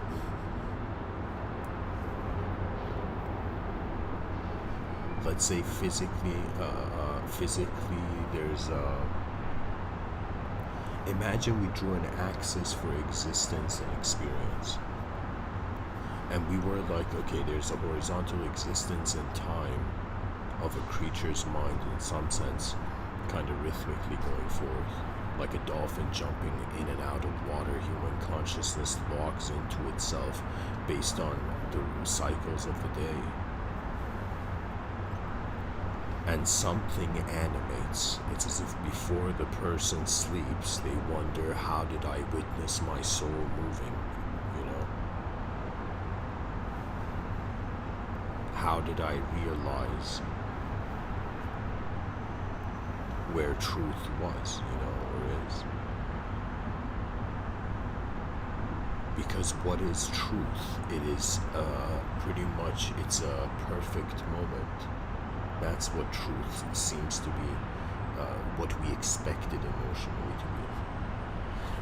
You know, but the realization is that we never were characters in a temporary ideological story. The mind is the second life of every human being. Every human being which has a mind, it's another way of saying, how do you know you're not just the body? Because there's a free will, there's a, before you move, there's a view. It's like your mind, the mind lives ahead of the body and the body follows. And what confidence is certainty in how the mind has moved ahead. So there's an existential horizontal dimension and there's an experiential vertical dimension. It's as if experientially known unknown, existentially visible or invisible.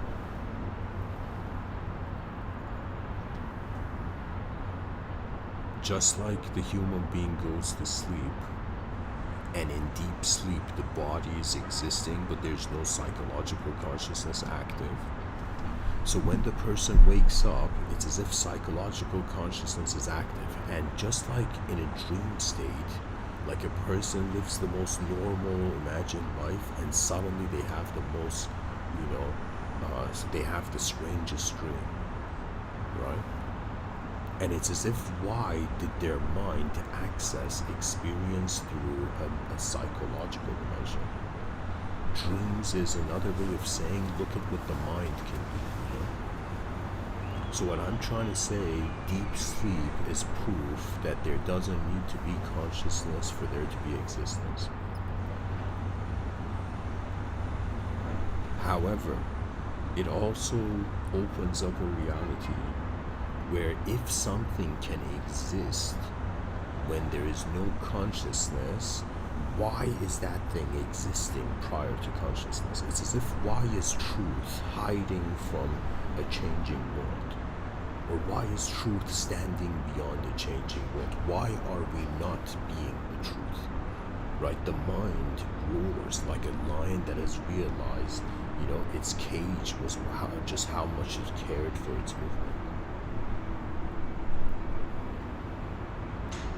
A belief system, I don't want to say it's a cage, but it's like it's like somebody who's gone into an art gallery where there's many paintings, and the believer is like somebody who's just seen the first painting, and their face, they're looking at the painting so closely, it's as if it's like their face is inches away from the painting. Imagine that the security guard's like, sir, you can't be that close to the painting. So I'm saying somebody who's looking at a painting up close may forget that they are looking at a painting. So that's what I'm saying, the quality of belief. That means, is the mind a photograph to be believed in? Or is it an unknown dynamic film?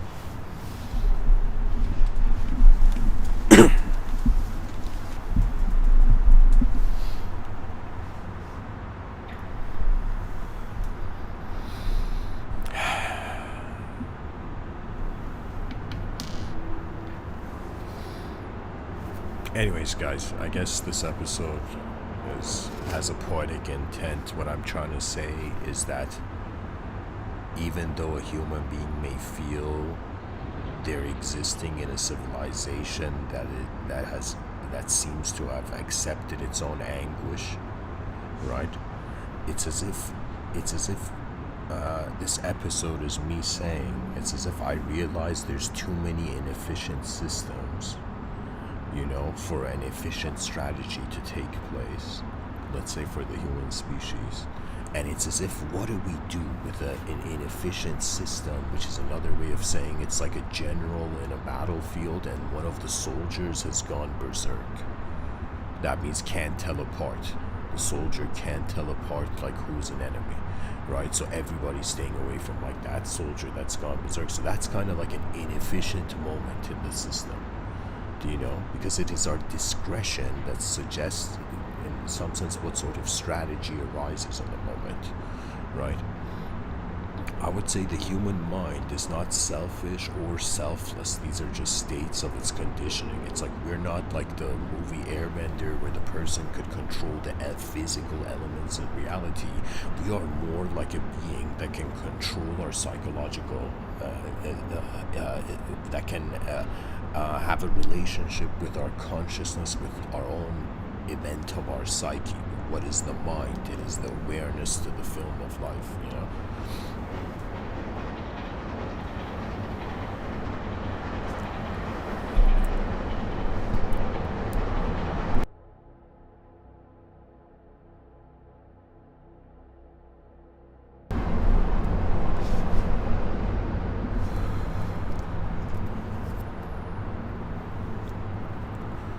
You know, I would say the way I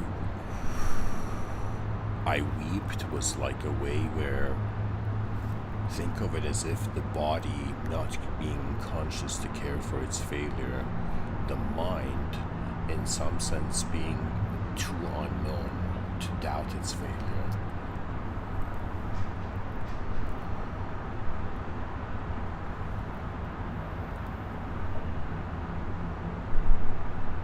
And you know, it's like the transformation.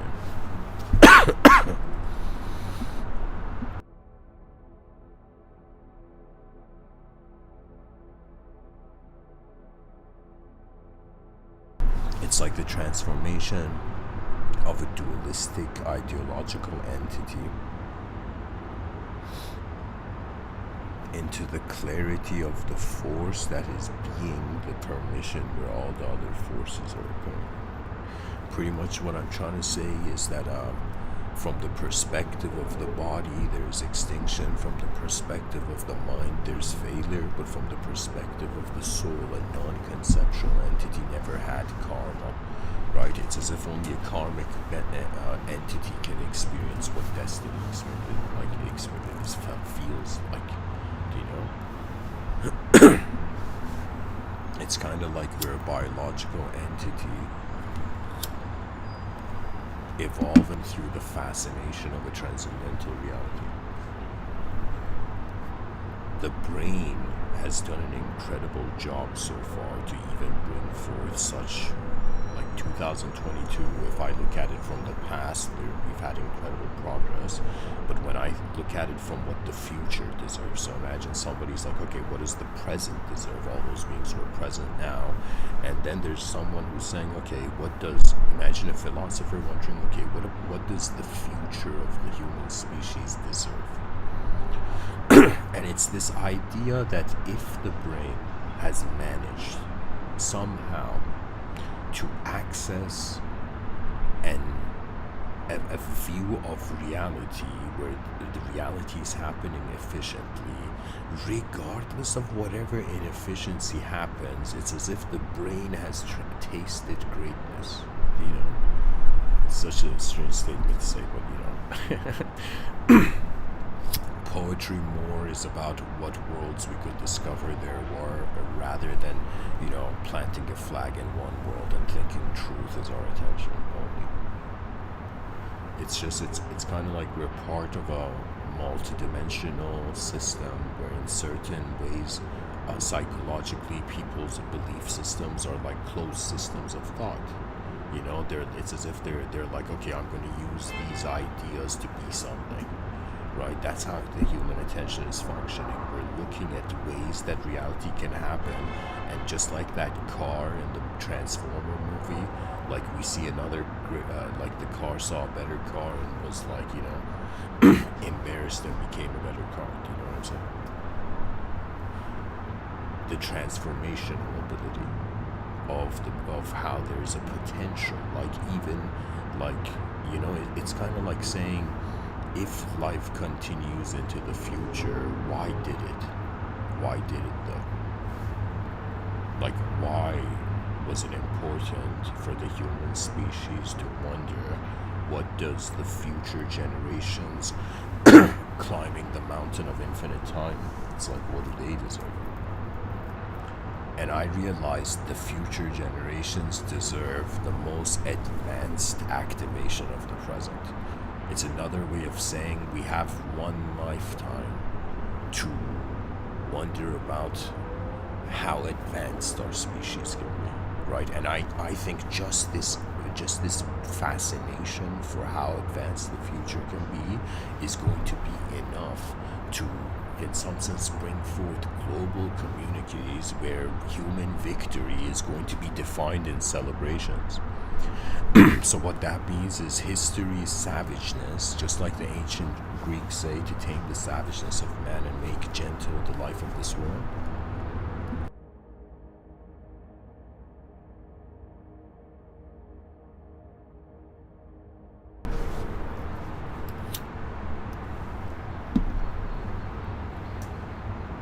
It's like in the trenches of an inefficient civilization, the mind realizes that free will is here to assist the transformation of reality. We are left with the emotion of being servants to the greatness of an unknown future. What I mean by servants, not as if we are limited, right? Imagine someone is serving an ultimate potential, right? It's like the ultimate potential is the possibility. The mind is here to show us how something is possible, and the body's here to show us certain things are impossible. It's like I'm saying, from stationing into this ideal that we're just this dualistic human being in a world, we station it's like the human story evolved from a person in a world to an unknown awareness being the content in the moment and its relationship. You know, what really intelligence is how every DNA has a strategy, a hidden strategy. It's like there's a hidden potential to something that has never happened before until now.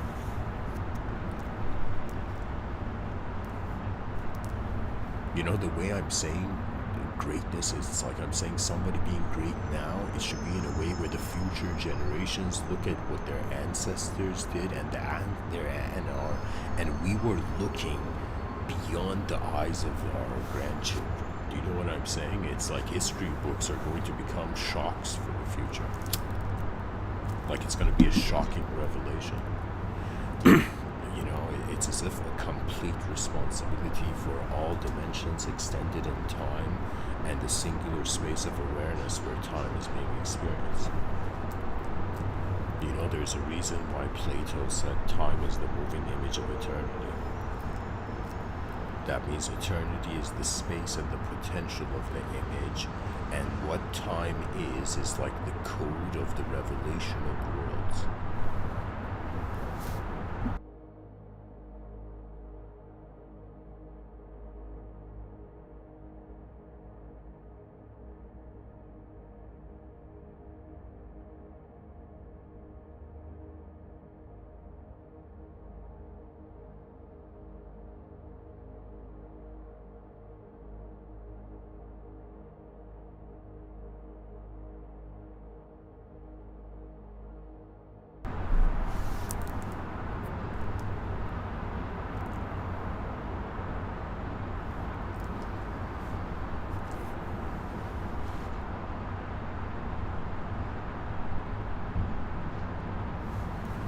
I want to go into this quote tunnel.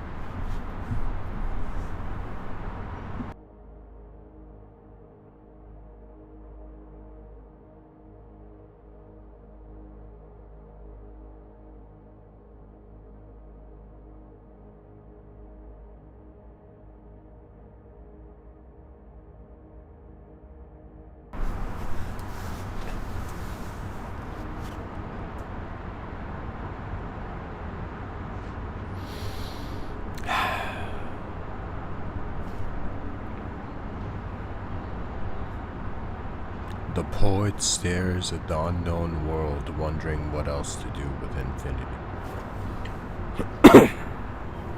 Attention is the intersection of an abstract mental space with a real physical substance. Reality is like being a biochemical entity, is another way of saying being a creature that every moment you move, the brain is repositioning its what the moment it means, right? And it's as if, imagine the brain has had a very long time to adapt to the nature of reality, and the way its best strategy has been to create a concept of the future and to live there before it physically is. So it's as if the event of consciousness is simultaneously being where the ideas of the future or probabilities of the future are projected in the inner realms. The mind's potential is another way of saying how was energy in one part of this universal sector piloted. What the ego is like the pilot of the biological evolution. But not the pilot, the plane of existence, because it's like the mind is creating a world, and that world is bound by certain dimensions, and then the body is being its own world, right? That means it's very hard to argue that one is not a biological entity when they're breathing. So the idea is, okay, it has to be biological or it has to be non-biological, but what if it's a biological position that has a relationship with the non-biological? So it's another way of saying what we are calling the concept of the strange is in some sense how we're blindfolding ourselves from all the unknown ways that reality can be happening. It's as if art was the revelation of mind, philosophy is the revelation of the soul.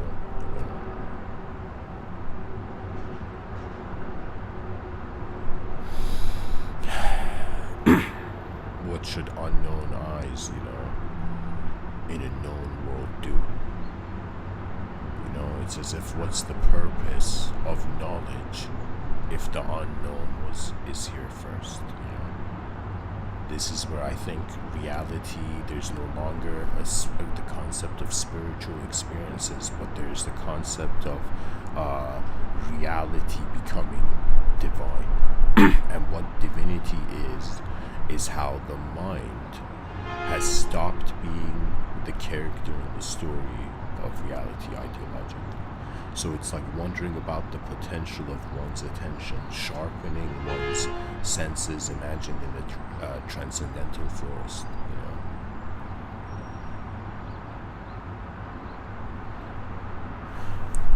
It's so remarkable that how our eyes move is the destiny of the human species. If we care for the future, and if we care for greatness, which is another way of saying caring for the most advanced potential of the present, we're like, well, it's another way of saying, what would the most advanced version of humanity look like? And that's the legend of the advanced civilizations. The species has reached a point to take planetary responsibility by entertaining the context of a universal purpose.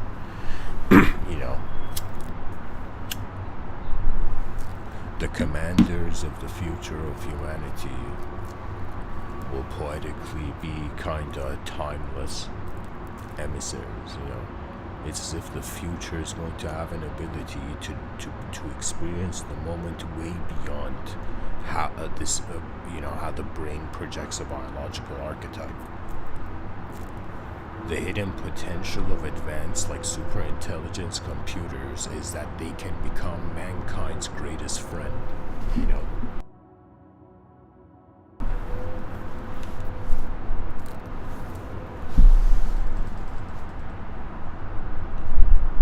It's just kind of like, a temporary mortal being like, how do I find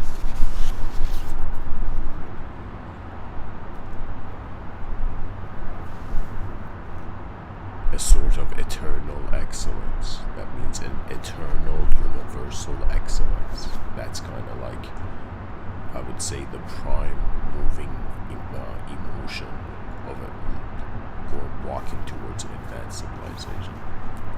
Because really in life we have no option. Either communication that points to the past, communication just silently is the present, or communication points to the future. These are the options of the human psychology. We live in accordance to what our past meant, or we live in accordance to what our future could mean. And what would the responsibility of a species be, right? That means it would be as if, like, if the human species was seen as a system, there's an inner dimension to the system, and there's an outer dimension. The outer dimension is how are all human beings physically surviving on the planet, and the inner dimensions is how, what after human beings have survived, what ways are human minds moving on the planet. Like, I think this is really why so many people, have cared about psychology, because they're like, okay, how is behavior happening? Or what is the mystery behind, let's say the artist's paintbrush?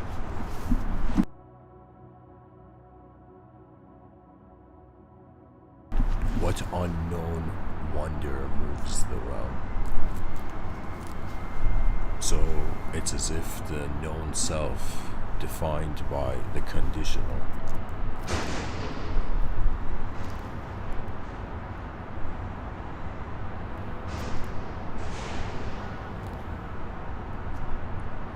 The mind has the capability to wonder about how it's being unknown to such a degree that no concept, shape, or relationship of shapes which emotions arise from, it's as if your attention, it's like an original attention remembering itself from how acceptance, it's as if we are all the ways our mind can happen. It's as if we discern the infinite potential of the mind, even though we are like the finite temporary actualization of it. It's kind of like an unknown being has a lifetime to be a known being, So really what it is like how, the song of advanced civilizations is how 8 billion members of a species trusted the greatness of the future. That means it's as if we care for not just the present, but the value of the future. In other words, how does the psychology experiencing the moment as a present simulation of time, how does it establish a relationship with the notion that the future is an inner event that is being trusted?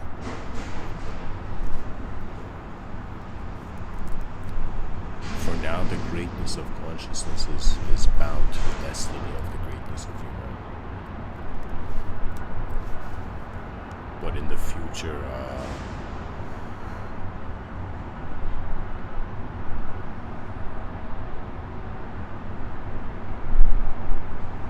it's like we won't just be creatures. It's like right now we're experiencing the spirit in the machine phase. In the future, they're going to experience the machine and the spirit phase.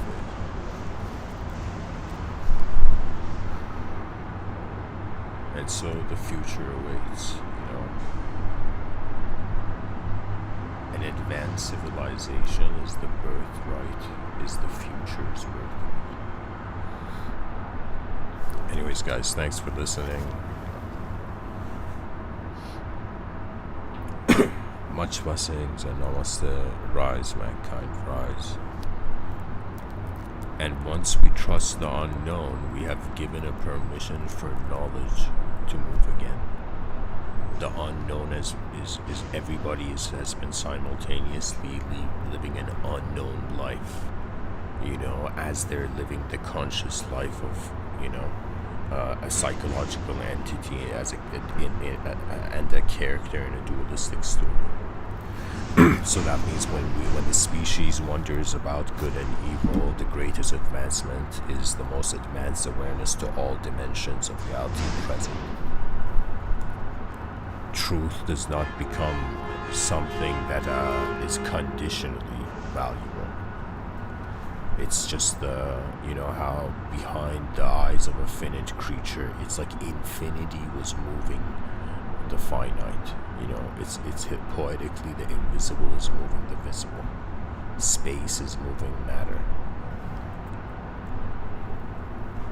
The mystery of the realms await, and it's like the species has evolved beyond the era of the concept, the archetype of the teacher and student. It's just everybody is an explorer of how our world is being remembered, and as how unknown it is. We are more than a sort of inner reaction to the unknownness of reality as a sort of character in a story. Right? So it's as if, why is it important to be an idea? It's because it wasn't enough. When direct experience is not enough, new dimensions arise for the free will. It's like the person wondering, how many ways can I physically move and how many ways can I non-physically move? And when you wonder about how many ways you can non-physically move, it's like you're watching how the mind is being present.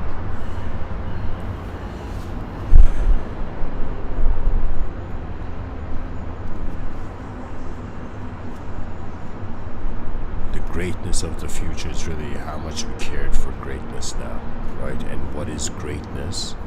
It's the best case scenario before nothing, returns. Before we can't, the whole human species, it's like, okay, we can, right? So in some sense, I'm saying, our minds are living ahead of the moment.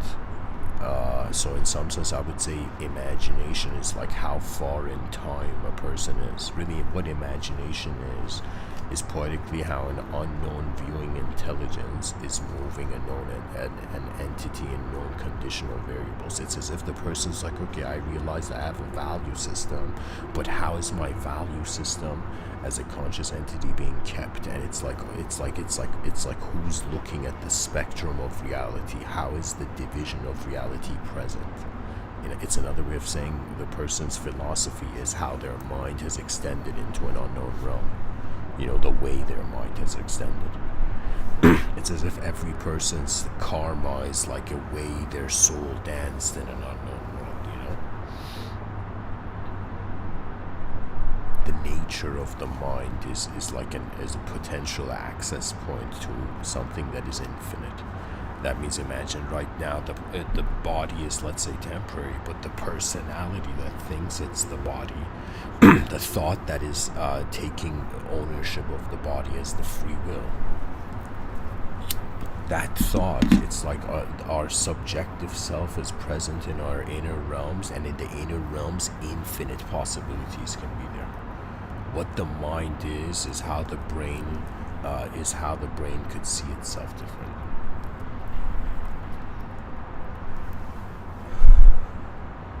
The mysteries of the realm await, and the eyes of the advanced humanity is just opening.